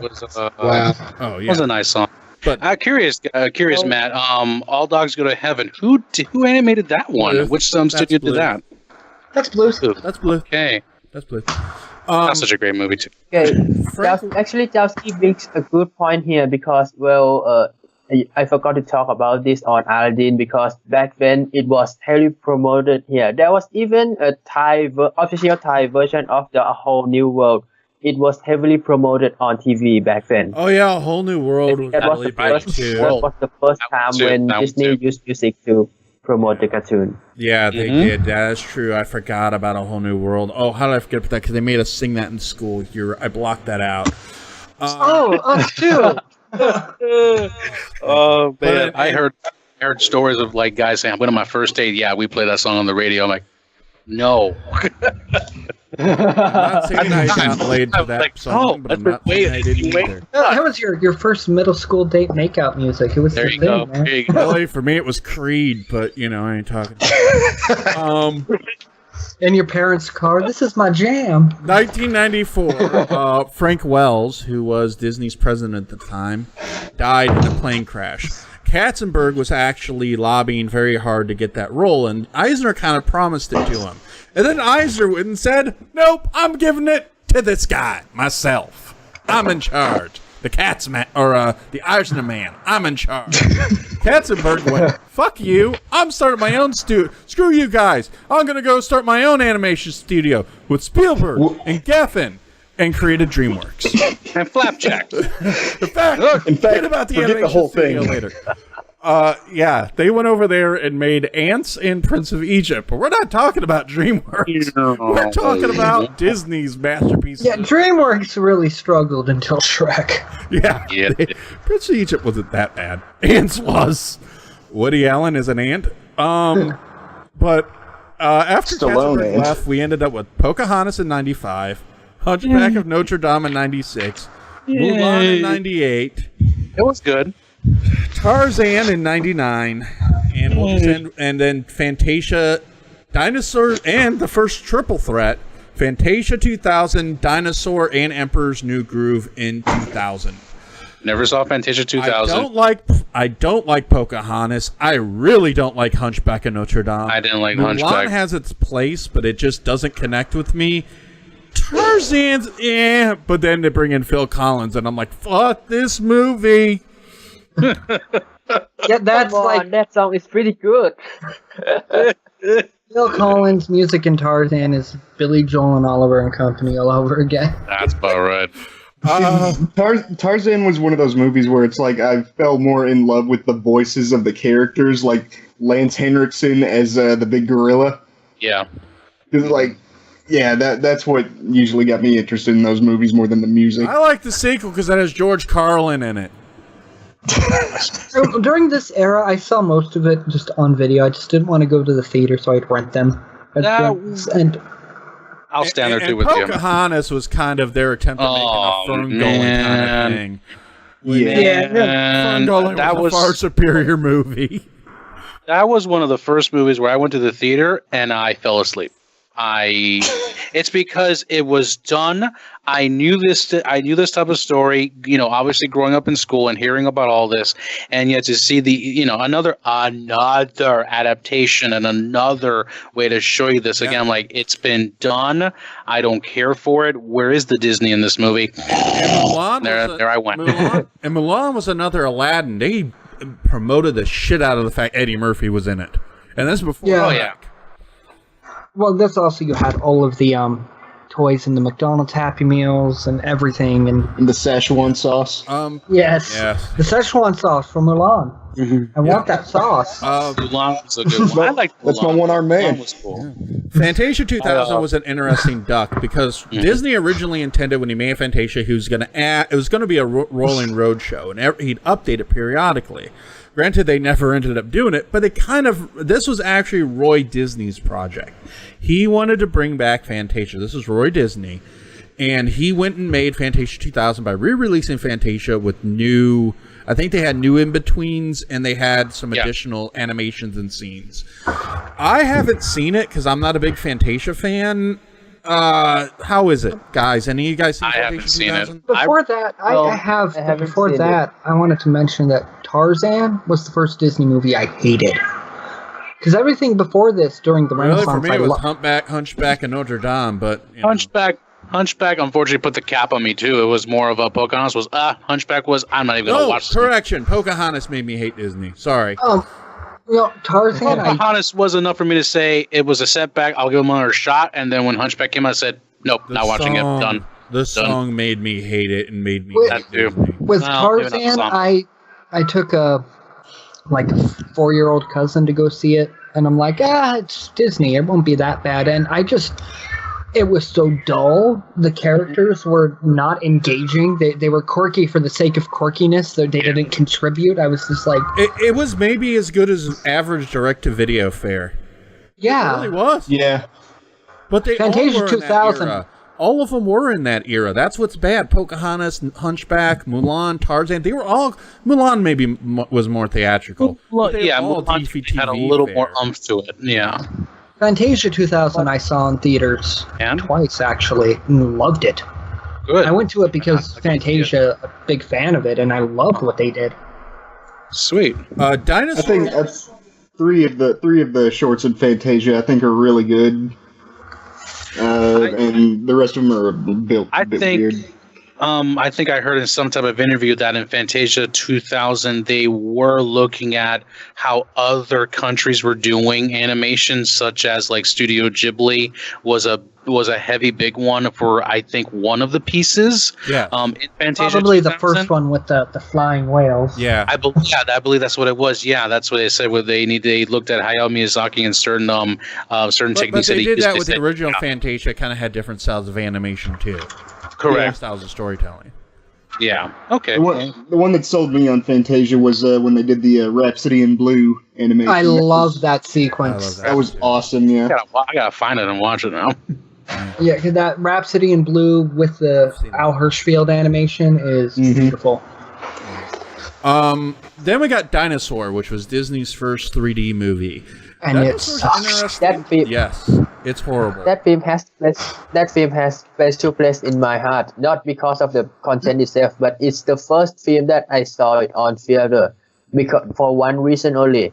Back then, when I was in the school, the teacher says, "Okay, next week we're gonna learn about dinosaurs. Make sure you go watch this film in the theater." So I like, okay, please bring me to the theater, my dad. Oh, so I go and watch it. I remember I liked it back then. I don't know. It may be because I was 7 years old at the time, and I kind of enjoy it for what it was back then. Me? Well, it looks I just interesting. wasn't interested. I never saw it. I mean, I'm looking at the trailer now, and I recall seeing the trailer, and it doesn't. I mean, I might give it a chance to watch only because I guess you know what, this is a type of style that you can do with a movie like that because, well, yeah, you kind of want to give them that pseudo realism, of a dinosaur, and instead of doing it hand done. a slower and clunkier version of Land Before Time. Well, it was. It was supposed to be their version. It was supposed to be kind of their documentary kind of thing. That's what they were shooting for. But then Eisner said it needs a plot and it needs voices. That was Eisner coming in and kind of fucked it all up. Yeah, I remember that because they made this 3D documentary about dinosaurs, and then they threw in this dinosaurs. The story after the fact. It's a CG version of what's that fucking penguin movie, March of the Penguins, with CG. Oh, yeah. You'll have all these like beautiful images of dinosaurs migrating, and then all of a sudden, here's a kid dinosaur stepping in poop and making a joke. It's like what? Mike, this isn't Land Before Time. You failed miserably there, buddy. But this also kind of introduced an interesting. This became a really weird rivalry because also in 2000 came out The Emperor's New Groove, which to me was Disney kind of coming back to form a little bit. I love The Emperor's New Groove, and they kind of took what worked with Aladdin and amped it up. Yeah, I didn't. It's fun and I enjoy it. I found it kind of boring. I didn't want to see it at the time. I'm just like, oh, that's just the Disney-fied version of Emperor's New Clothes, which it's not at all. No. When I did see it years later, and it's become something of like a cult because you got Patrick Warburton and Goodman, David Spade, Eartha Goodman, Kitt, and the Emperor. The Emperor is something of an LGBT icon now. Which I'm like, I'll take that over the Babadook.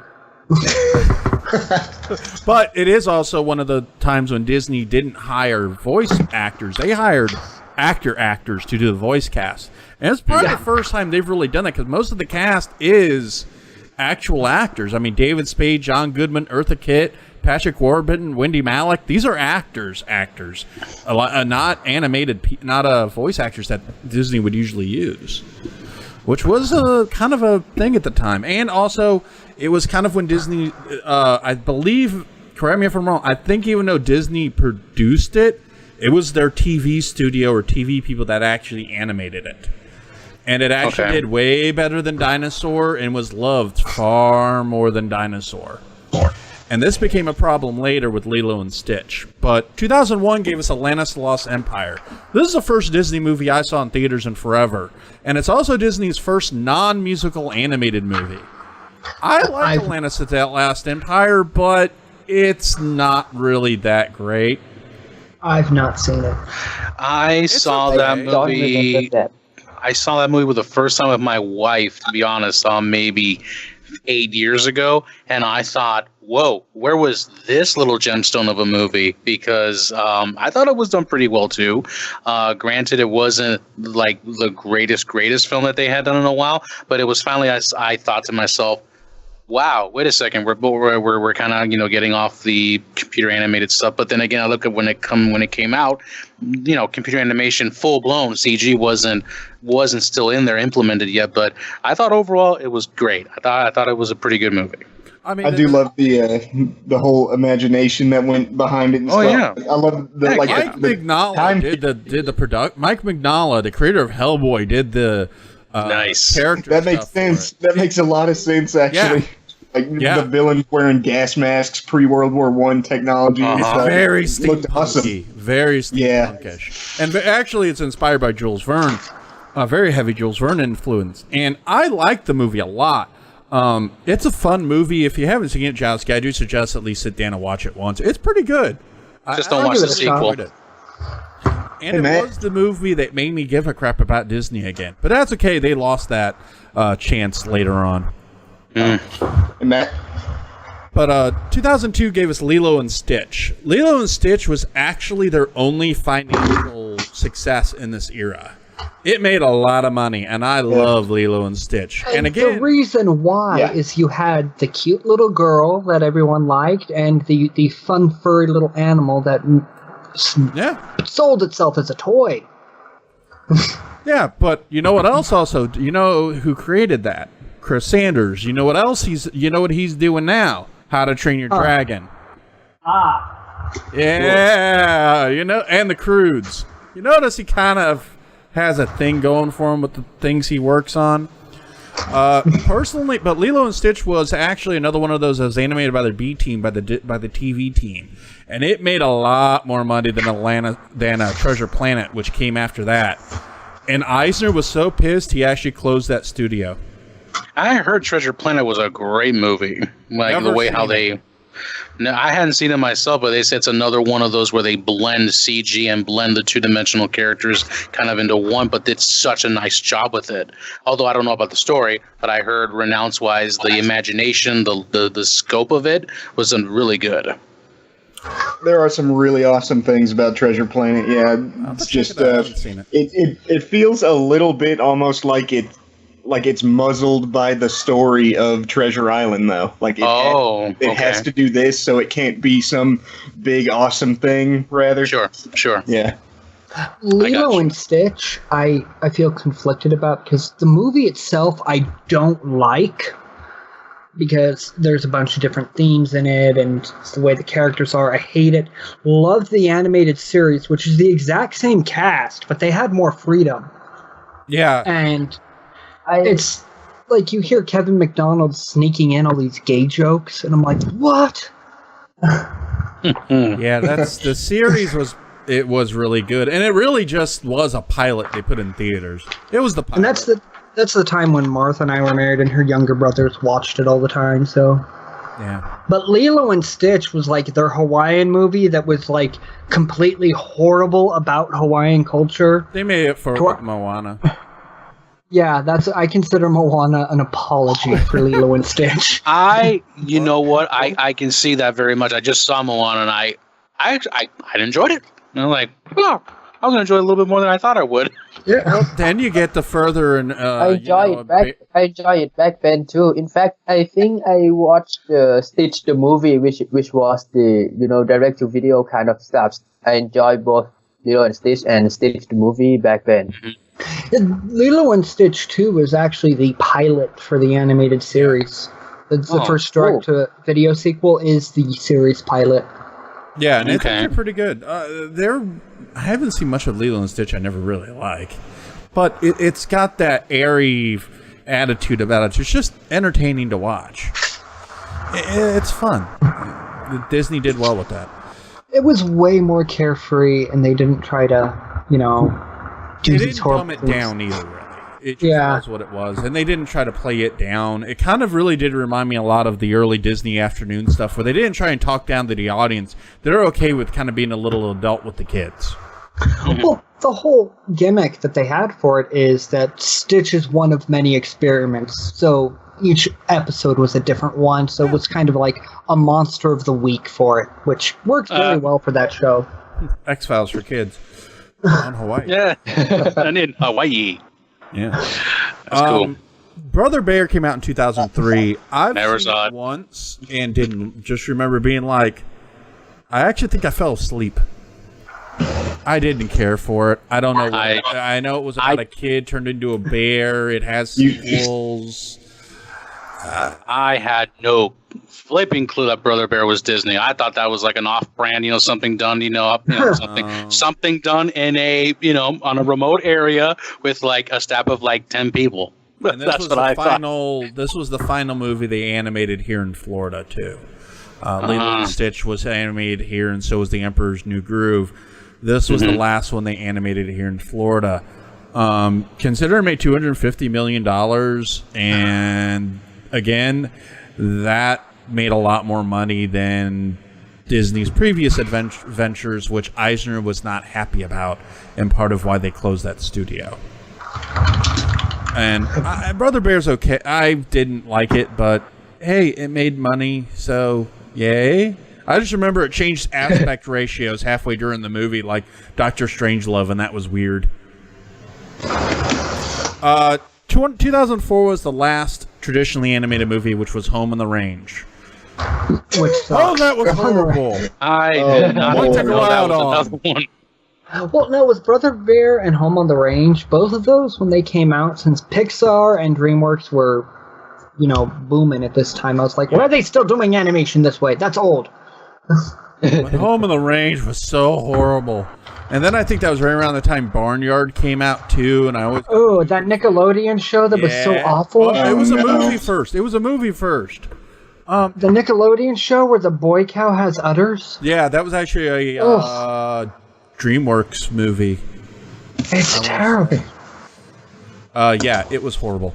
So, sadly, that put the cap on Disney's traditionally animated movies for a while and was supposed to be the last one they would ever do.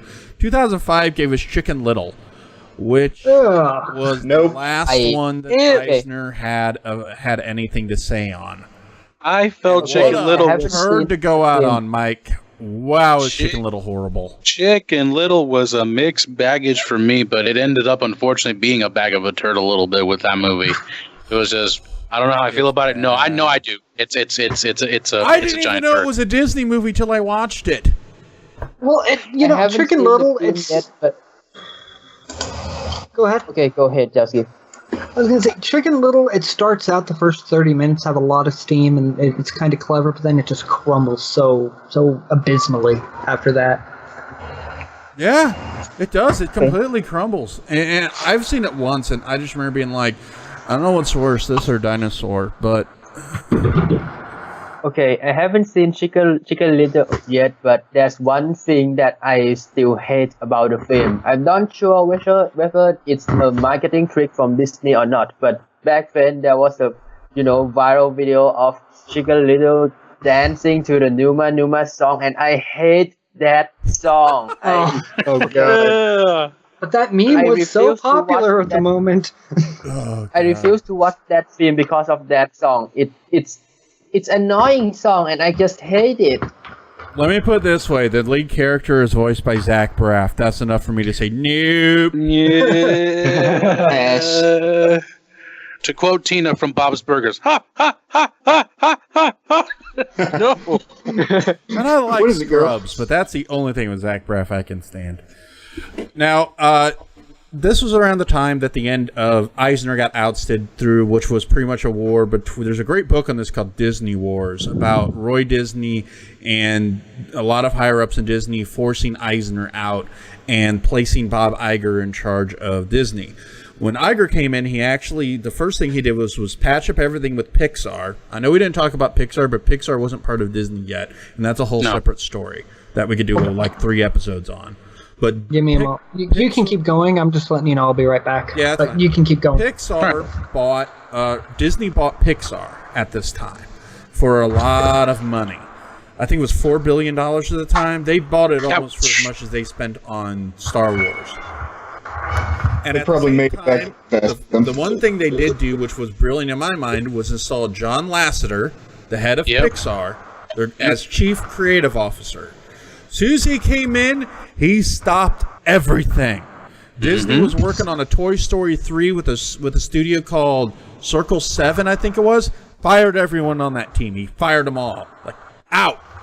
And he also came in and took every movie that was being worked on and worked on every story, including completely reworking the Tinkerbell movie that was coming out to direct-to-video. Oh, yeah.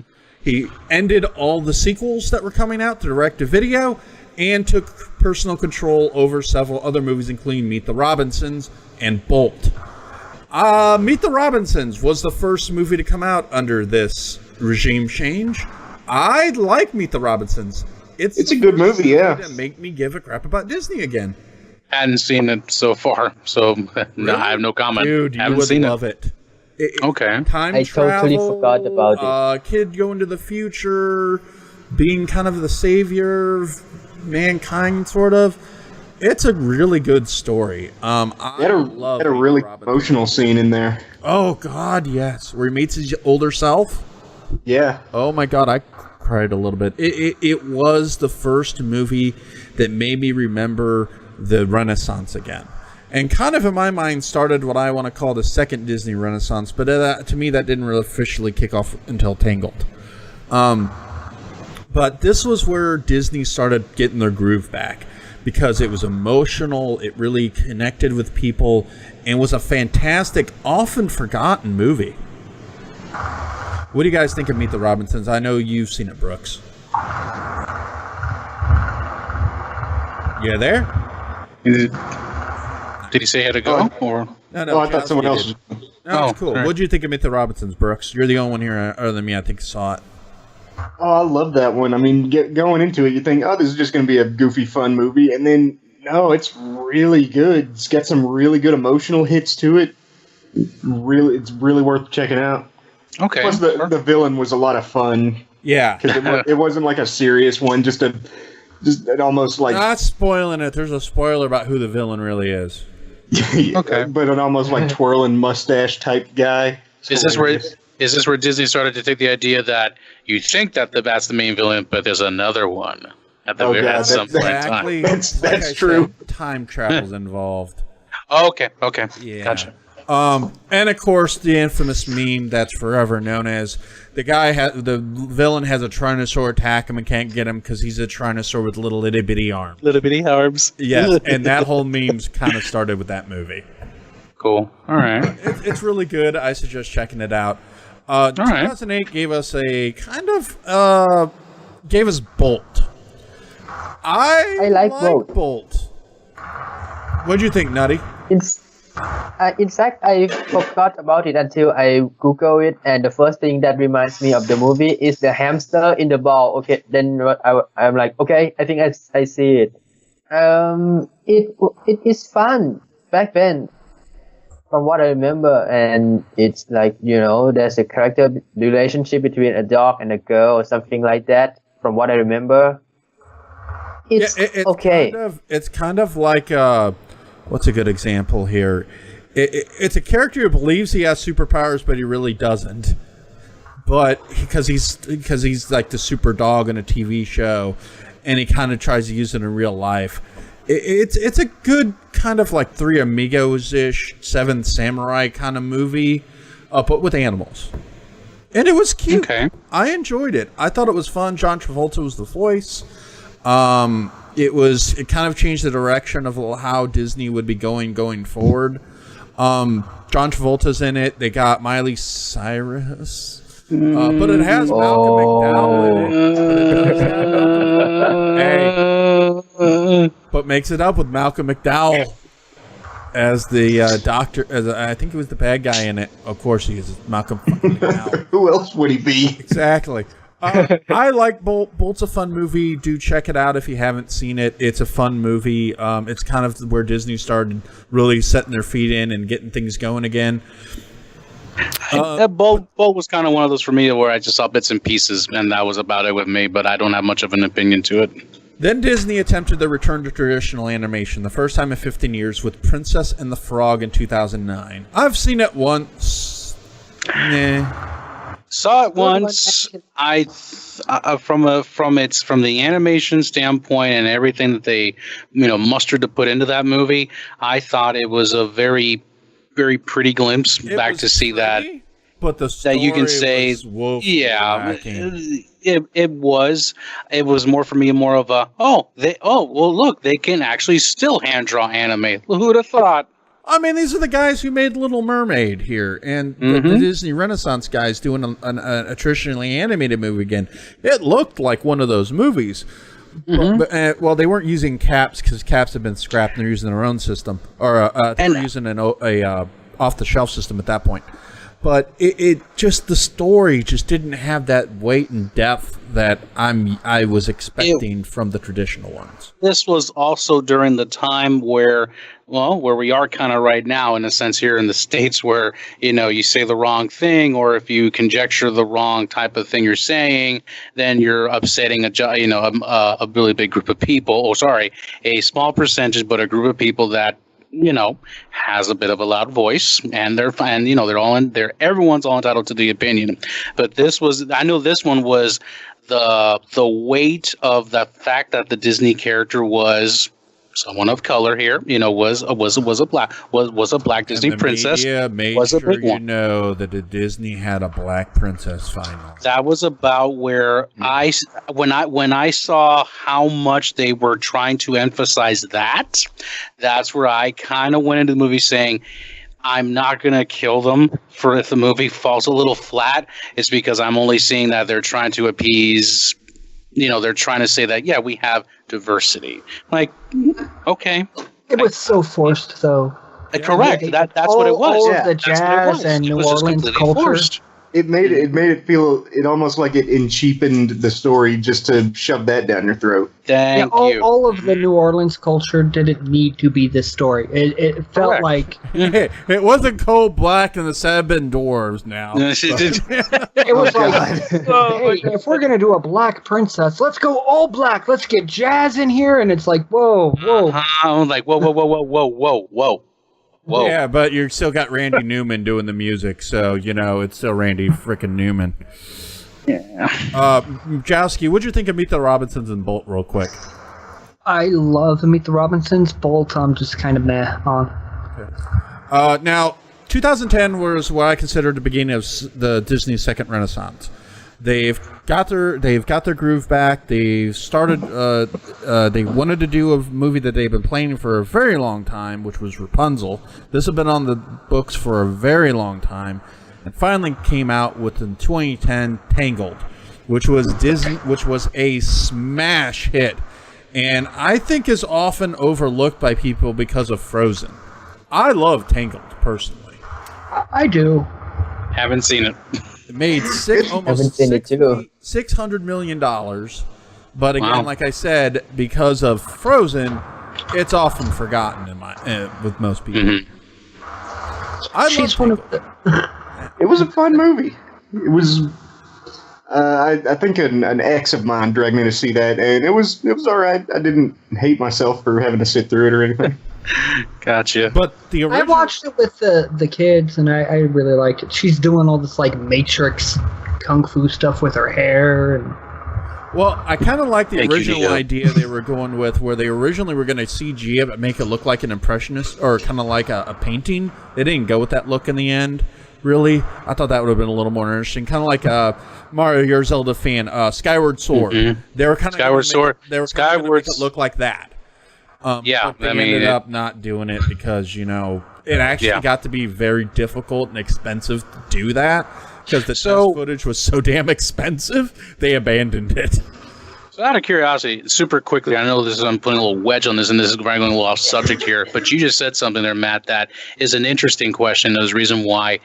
Why haven't they gone into a certain style here that has kind of gone the way of the wind here? And this will probably segue also into video games too. Who remembers cell shading? Yes. Cell shading is extremely expensive and is a why? Do you happen to know why? I mean, in that sense, because technically you're just trying to make a three-dimensional character look two-dimensional.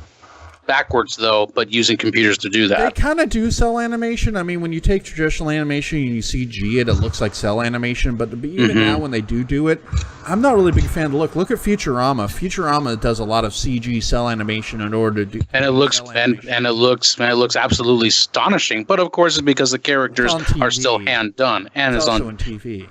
Mm-hmm. And there are no need for traditionally. You're trying to make 3D look traditional. Traditional animated movies just don't exist anymore that well, at least not mainstream. I mean, there's some small films that still come out that are traditionally animated and foreign films. But and what Disney does, from 2010 onward, is they're not going to push the envelope. No. They want this style of computer animation is popular. Yeah. They're going to stick with it. Mm-hmm. Yeah. And in my opinion, and they've gotten better with it as they move along. I mean, Tangle was great, but then we ended up with they did a Winnie the Pooh, which was traditionally animated in 2011. We'll touch on that briefly. Did anybody see the 2011 Winnie the Pooh? I didn't. Didn't get a chance to, but I'm still wanting to. Definitely, really want to watch it. Was this the Tigger movie or that Huffalump movie? No. This was an actual. No, those were direct-to-video. This was in theater. Winnie the Pooh. No, theaters. Tigger was in theaters. But it was one of. It isn't on the list of Disney animated features. It was. Yeah, I know. Yeah. This is actually the Winnie the Pooh movie they released in 2011 that most people forgot about.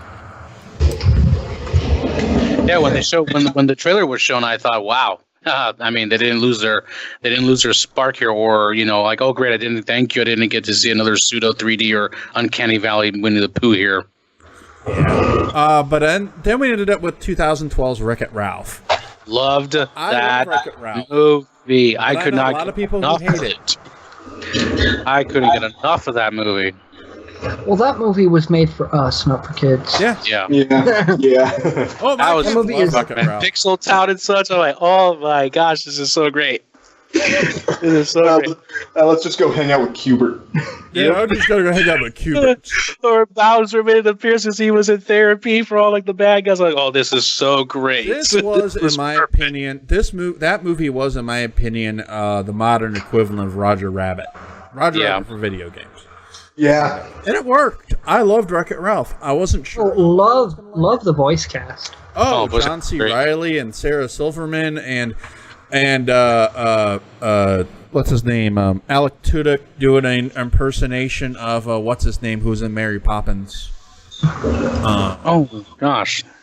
The floating uncle of Mary Poppins. He was impersonating him full on. Oh, so he was doing a Mad Hatter voice. That makes sense. Yeah, because that guy's like a Disney legend. Alan Tudyk does a lot of voice acting most people don't realize. Yeah. For those that don't know, Walsh and Firefly, he does a lot of voice acting for a lot of stuff. The scene where Ralph... Too soon, man. The scene where Ralph is trying to explain to her that, like, you're a glitch and can never leave. And, heartbreaking. Yeah, I mean, that was like Inception and The Matrix for a video game character. Yeah. They also had the rejection scenes between where Penelope, whatever her name is. Vanellope.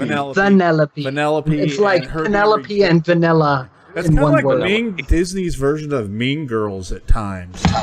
A little bit, yeah. It kind of did, but it worked. And it was, even though they're not all girls, some of those other Sugar Race ones are boys. Yeah, they're racist against glitches, man. It totally worked. Sure, when they to the first-person shooter world or the third-person shooter world, it's like, why are your games so violent? And then 2013 gave us what is probably the bane of many parents' existence, but you know what? It's a damn masterpiece. Frozen. From a technical standpoint, I thought that was Disney finally fully embracing and fully exploiting what you can do with toss all the money into it. This is Disney's. This era's Beauty and the Beast. This is where Disney had it full on and just nailed it. Even if you don't like the film, the characters are extremely popular. The movie is extremely popular. The songs are memorable, especially "Let It Go." And I actually got it is a love movie. I like Frozen quite a bit, even though it was overplayed. I can still put it on and enjoy it. What do you guys think, Frozen? Well, it's the same thing with a good song. It's not your fault if you get a little annoyed by it just because certain people are overplaying it. But you can still tell it's good. I mean, I was sold from the very first song with all those tenors singing, cutting the ice. That was awesome. I like what's her name? Edna Menzel. Is that how you pronounce her name? Okay, I don't know, what did John Travolta say into the woods? What? Menzel. Whatever. The girl who does Elsa. I like her version of it, not that crappy Demi Lovato pop version. I hate that one. Yeah. I like the version in the movie. I've actually heard the song in Japanese sang by Meiji. It was actually when we went to DC this year, and I gotta say, man, in Japanese, man, that lady, man, she whatever heart disease I may have had, she cured it, man. I was like, that was nice. That was good. Oh yeah. Idina Menzel is her name. What did you by the think way. of Frozen, Jowski? I know you're. I really liked it. No, her name's Idina Menzel, and she actually did Wicked on Broadway. Oh, I know. She's a Broadway singer. But it was at the Oscars where John Travolta's like, "Here is Adele Dazeem." I didn't watch That's right. That's how Travolta Motelli butchered her name. Oh yeah, didn't she also do the Super Bowl that year? She did the national anthem. I think so. And fucking nailed it. I really like most of Frozen, but surprisingly, it's not that song that wore out. I still love that song. Watching it with the kids, the entirety of the movie wore me out over and over again. Oh, yeah. But it's also Like, one of those movies that's so good the kids love it. They'll just watch it over and over again. Oh yeah. Kids have those movies. What I took from that movie was just the very end when our little snowman character got a permanent flurry over his head. I said, "That's what I need. That's exactly what I need in my life to keep me cool permanently." The only Is a character I flurry. didn't like in the whole movie was Olaf, but me, that's just me. I'm not a I got so I'm burned not out a on Josh Gad fan, so that might just be me. I would, when the kids were watching it after so many times, I would, up until Let It Go was over, then I'd go do my own thing. Like, okay, that's where the movie ends for me. Yep. Yeah. Now Olaf, Actually, the film, Yep. And then in 2014, the film was then in 2014, the film was actually popular. Sorry. Oh no, go now. Well, actually, the film was actually popular here. It was probably the first time that I saw the sing-along version hit the theater. And according to people who went there, nobody sang along with it because usually when it's probably because of Thai culture. When you watch, for instance, horror film or something like that, when our hero killed a bad guy, there's no yay in the theater. Everyone just sit there quiet, no cheer, no something like that. So it might be kind of embarrassed to sing along with characters in the film. I see. Could make a joke about Let It Grow, but I'm not going to go there. Oh dang! Then in 2014, Disney wanted to make anime and made Big Hero 6. I thought it was That's a sequel, I right? thought it was a pretty cool I've movie. seen it once. It was good. I kind of wish I would have enjoyed it. saw it sooner in theaters. La la la la la. I like Big Hero 6. I love it. It's good. And then in 2016, Disney made a buddy cop movie called Zootopia. hold Which on, has- Big Hero 6, Yeah. I hated Big Hero 6. What? Seriously? I mean, the story is good, but I was like, oh my god, this story is about Japan, but it's all white people. This is so wrong. The story Damn it, was a Disney, Marvel you're just story. starting to get it right. We were giving you credit for the whitewashing shit, and then you go and do It this. was a manga story. It was a completely you're right. whitewashed You're manga right. I think story. it was, yeah. It was not a manga. It was a Marvel It was a comic Marvel story comic. because it was right after Disney bought It Marvel. was So written they, by Man of Action, the guys who created Ben 10. He's like 1/8, guy. Well, it takes place in the city of San Francisco, and I'm like, what the hell? So cute. Is that where, is Like that when where I Blade heard that, Runner I was takes immediately, place? I'm like that is you whitewashed the name of Tokyo. Hey, Jowski, it's Like also a called that bad in the book. I know, but still. It sounds like a bad pun from Mario cartoon or something like that. There Actually, you go. Oh God, yes. Oh my God, wait. Yeah, the Super Mario Bros. Super Show, where everything had a bad Italian plot or Italian blend in it. Oh my gosh, God. yeah. Thanks for reminding me of that. Thank you so much. Done for the power. Wonderful memories. No. Hey, I But still that was my enjoy problem. that. That was my problem with Excuse me, princess. The Zelda cartoon. Fuck all you. That's I no love the good. Zelda cartoon. like I'm not familiar with its source material. I just watched this movie and I'm like, this is no. You know could just what? make this in America and I'd I'm like not- it. I'm not going to argue with you on that point because you're absolutely right. But hey, it also has a TV show now too. Oh yeah, I heard.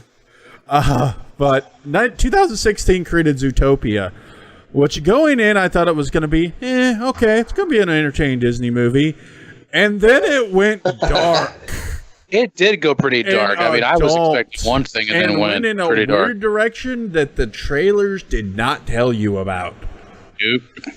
Oh, I love it. I love Zootopia, and it's one of the best buddy cop movies I've ever seen. Although I love the whole social justice arguments that spun from it. Yeah. It Like, was and even gender worse, and race, and I'm like, no, they're animals. They're animals. they're animals.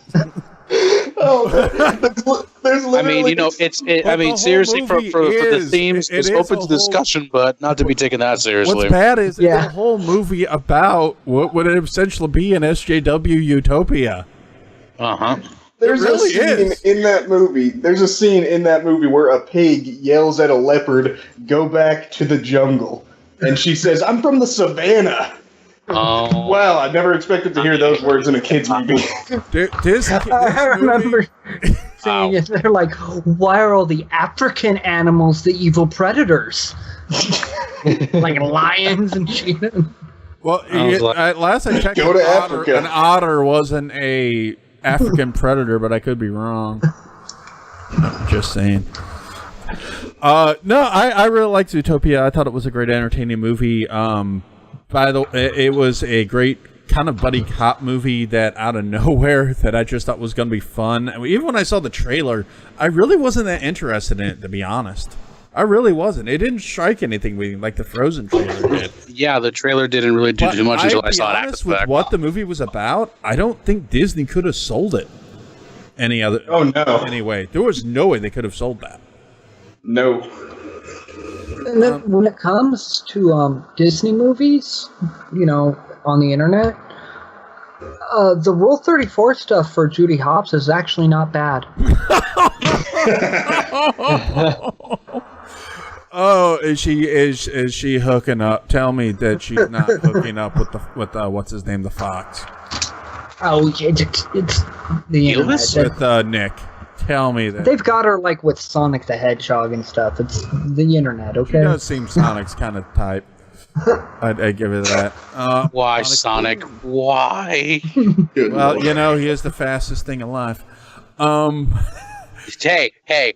That was the better version of the show. That was a great show. Yes, it was. Yeah, talk about video game adaptations one day. That'd be a then- good one. Yeah. Then we got what was probably the... Oh, shit, my recording just stopped for some reason. Oh, okay, there it goes. Reconnection successful. Yay, it picked up again. Thank you, OBS. Hooray! Yay. Then we got 2016 is the last movie Disney put out. until Wreck-It Ralph breaks the internet, which is Moana, or as Jowski likes to call it, the apology for Lilo and Stitch. It is. I really like that. Oh man, I was thoroughly entertained with this one too. I thought I wasn't gonna like it, but then afterwards, I just said, it was all done good, composed well. It furthers my theory that you put The Rock in anything, it pretty much becomes watchable. Even his voice. Yep. I kept putting the movie off because I'm like, I'm not in the mood for a kids movie right now. I know it's supposed to be good. I'm not in the mood, but then I heard You're Welcome. I'm like, this sounds really fun. I'm going to watch the movie now. Mm-hmm. It is an absolutely fantastic movie. And for once, Disney didn't, try to really whitewash bad someone else's culture. No, it's actually very respectful to the culture. Yeah, it actually did pretty... Because they took something from until they did the costumes, and the people lore. bitched about the costumes, but, for the Halloween costumes, but, I have a coworker that's, of Polynesian descent and is Hawaiian and grew up in Hawaii, and he's like, I watched Moana and I felt like I was home. Aw, that's cool. I'm like, cool. So it makes up for Lilo and Stitch. Yeah, then we got a couple that are coming up. We got Ralph Breaks the Internet, Wreck-It Ralph 2. I've seen a little bit from that from D23. It looks okay. I'm not sure how it's going to be. It's kind of Disney's first sequel in this new era, so we'll see. Well, outside of the Wreck-It Ralph will break DLC. Outside of what? Outside of the Pixar stuff. No, yeah, but I'm talking about Disney Animation, not Pixar. Yeah. They run their own deal. We also got Frozen 2, which is coming out in 2019, which we don't have a title for that yet. It's just Frozen 2. Let it go again. Yeah, Frozen 2, still can't let it go. What was the name of the Ben Stiller movie? They showed a trailer for the beginning of Tropic Thunder. Here we go. Scorcher? Again. Yeah, Scorcher, the big freeze over. I was actually watching the opening of Tropic Thunder the other day and all those trailers. Yeah, that was a good one. The one with Tobey Maguire and Robert Downey Jr. was amazing. I kind of want to see this as a real movie. I don't know why, but it should be a real movie. About the gay priest. We're talking Disney. Not time to talk about gay priests. We'll get another time. Sorry, the Frozen title remembered me. They have a movie called Gigantic coming out that I'm not known about. Gigantic. So that covers. Are they tackling the kaiju idea here? Like I Pacific don't Rim? know. It's just called Gigantic. I didn't. Really Gigantor. Which, by the way, Pacific Rim's first teaser trailer just came out like a few days ago. Right. Oh, SDC's going on right now, so everything's coming out right now. I just watched a new Justice League trailer, and okay, did they do the pre-revis crap for the effects? Because if those are the final effects, dude, go get something more powerful than a PlayStation 2 to start your rendering on, because whoa. Ouch. Yeah, it was that bad. It looks interesting, but I'm like, again, it looks like Superman's going to show up in the last 10 minutes of the movie like I've been anticipating and just, shows up. Well, that's okay, because he's so dry anyway. Superman. Oh, yeah, you don't like Superman. I hated this. Henry Cavill is so monotone and bland, and it's just That's a discussion for another time. Okay, Disney animation. So we're horrible. Disney animation, yes, horrible. They're worst in the world. No one gives a crap about them. Okay, we just spent 2 hours talking about it for no reason. No. I hope they have good things coming. They've seemed to right their track. They haven't had a flop in my mind in quite some time, since probably Chicken Little, I would argue, 2005. And they seem to be on the right track and seem to be listening to their internal creative and letting people experiment more. Because I'll be honest, I don't think we would have seen Moana in old Disney. Even in the 90s Disney, we probably wouldn't have seen Moana. And I hope we see more like that, where they branch into other cultures and treat them with respect and introduce people to these other cultures. Which is really what Disney wanted to do with things like Epcot back in the day. Epcot needs an upgrade. Yes, Like it's really long overdue for an upgrade. Yeah. So, what do you guys think of Disney as a whole, wrapping up their whole animated history? Final thoughts. Okay. First off, sorry for being quiet for the most part. Oh, got it! You're still here. Oh shit! He is alive.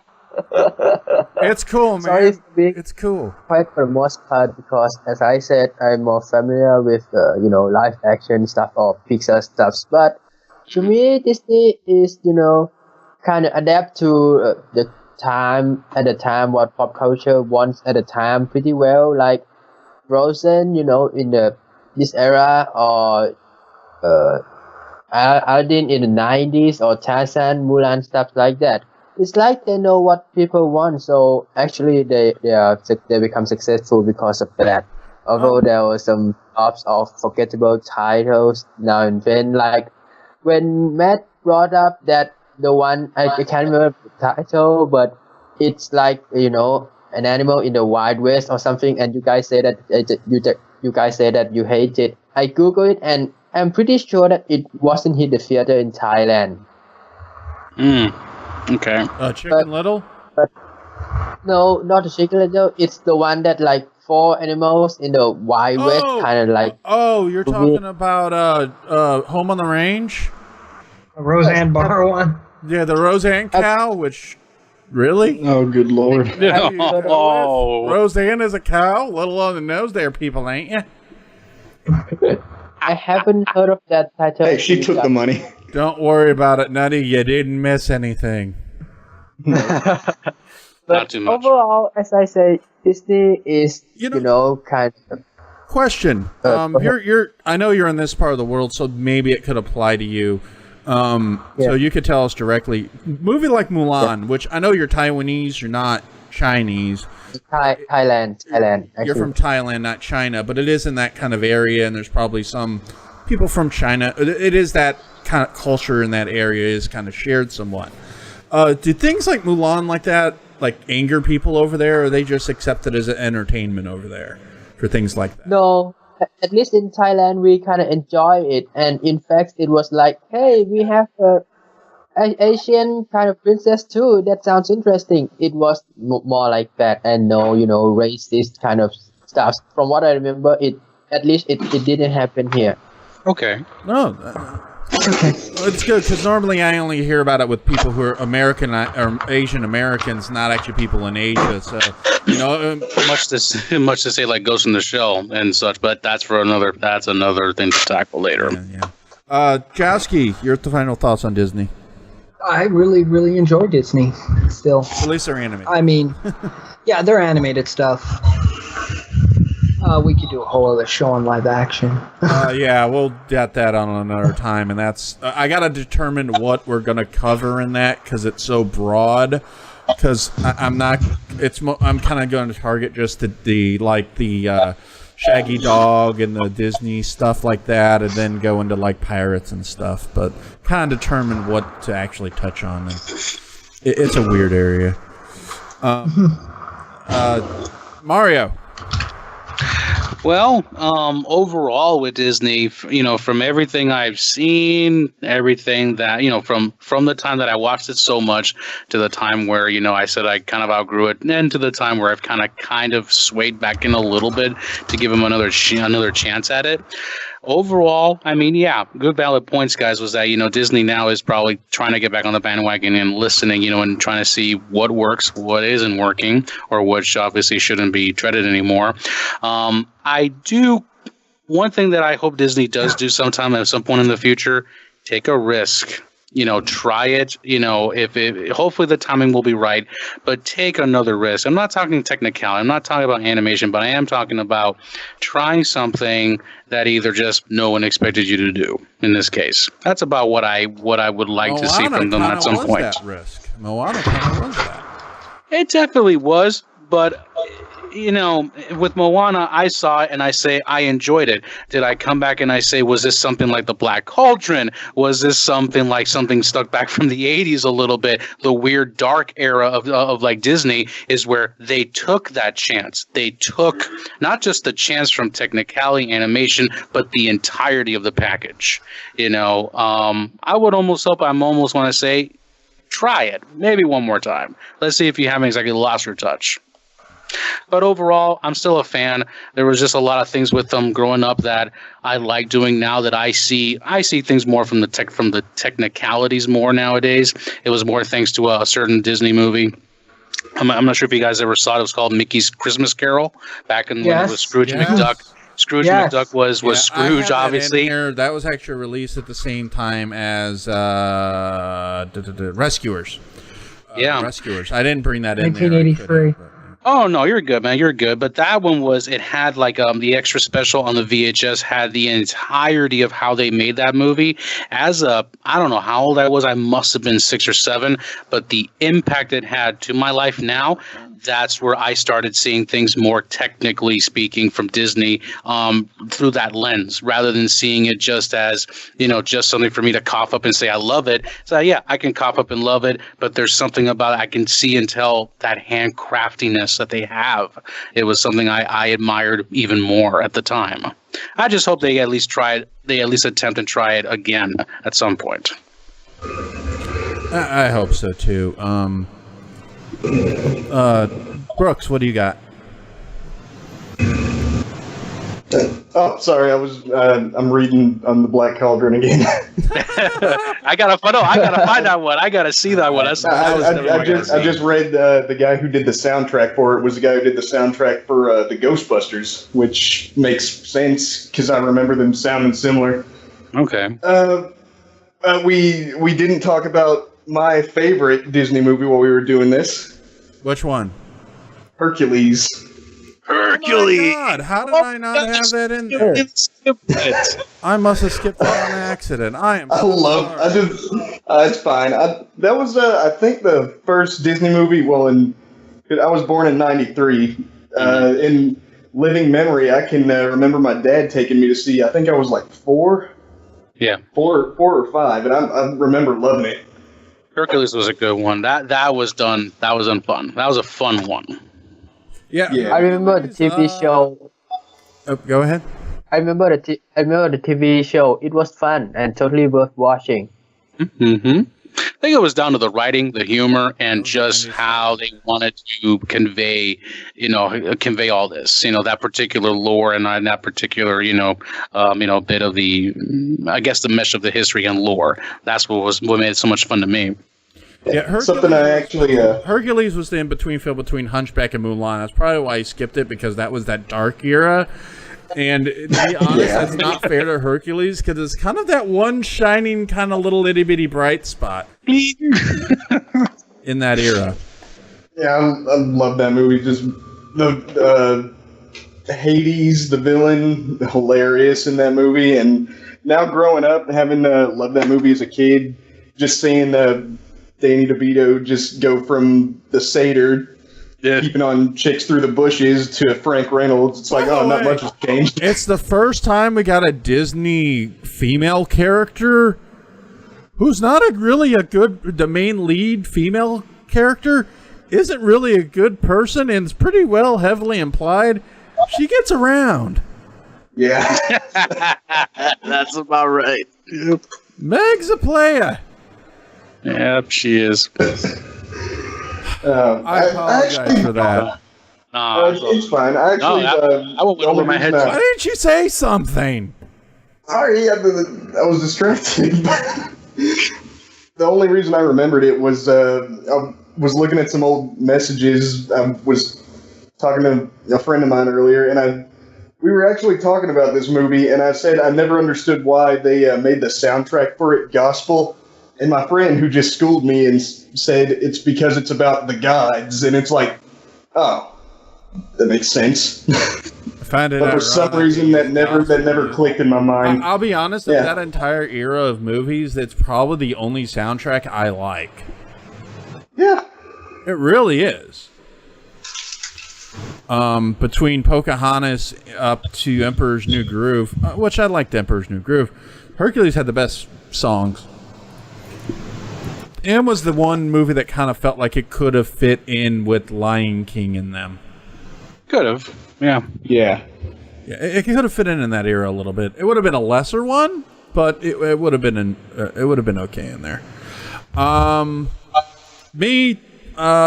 love Disney. Always, I am not gonna say always. I kind of fell out of Disney when I was, in my teenage years and early 20s. But since I had kids and I gained a new appreciation for animation, thanks to my love for Warner Brothers animation and things like that. Love Warner Brothers. I have a whole new respect for Disney, even more so than when I was younger. Disney to me is the pinnacle of animation. Disney. When people say what is the best anime in the movie year, I almost always say it's a Disney movie because their movies are fantastic. They're good, family fare, but they are movies that don't try to talk down to kids anymore, and they don't make many of those anymore. They used to, and Disney used to be the worst at talking down to children at one point. See the 95 to 2000 era, for example. So for Hercules, of course. But Disney doesn't talk down to kids anymore. They treat them like, they can figure things out for their own. Nothing shows that more than a movie like Zootopia or Frozen, where they're okay to let the kids figure it out on their own. And I applaud Disney for that and love everything Disney and love them for it, and hopefully they maintain that. Especially since their heir parents that came out of the wake of Disney, things like Illumination, DreamWorks, Sony, they started well, but they've slowly regressed to that where Disney was in the early 2000s, especially with things like the Illumination and Sony. And DreamWorks really hasn't had a really good movie in a very long time. No. Except for, I would argue, maybe the Dragons movies are still good. Curious, really quick for everybody here. Do we have any Studio Ghibli fans in the house? Yo. We definitely, I would, maybe Matt, in light of what we did here, and I know this segment will be a little bit, shorter because there's not as many. Studio Ghibli has just as many movies as frickin' Disney does.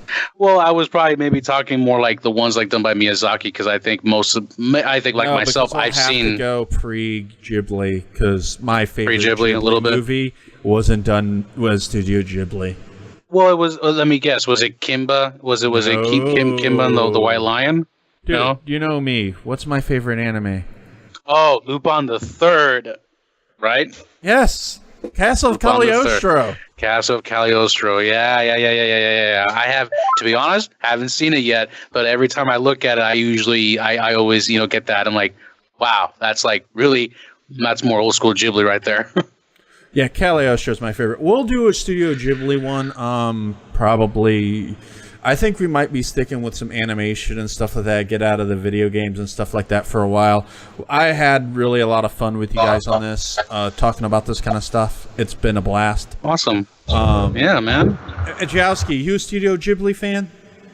Yes, I am. Okay, I think we might do one on that. I have a lot of Studio Ghibli stuff to catch up on because I'm kind of behind on that.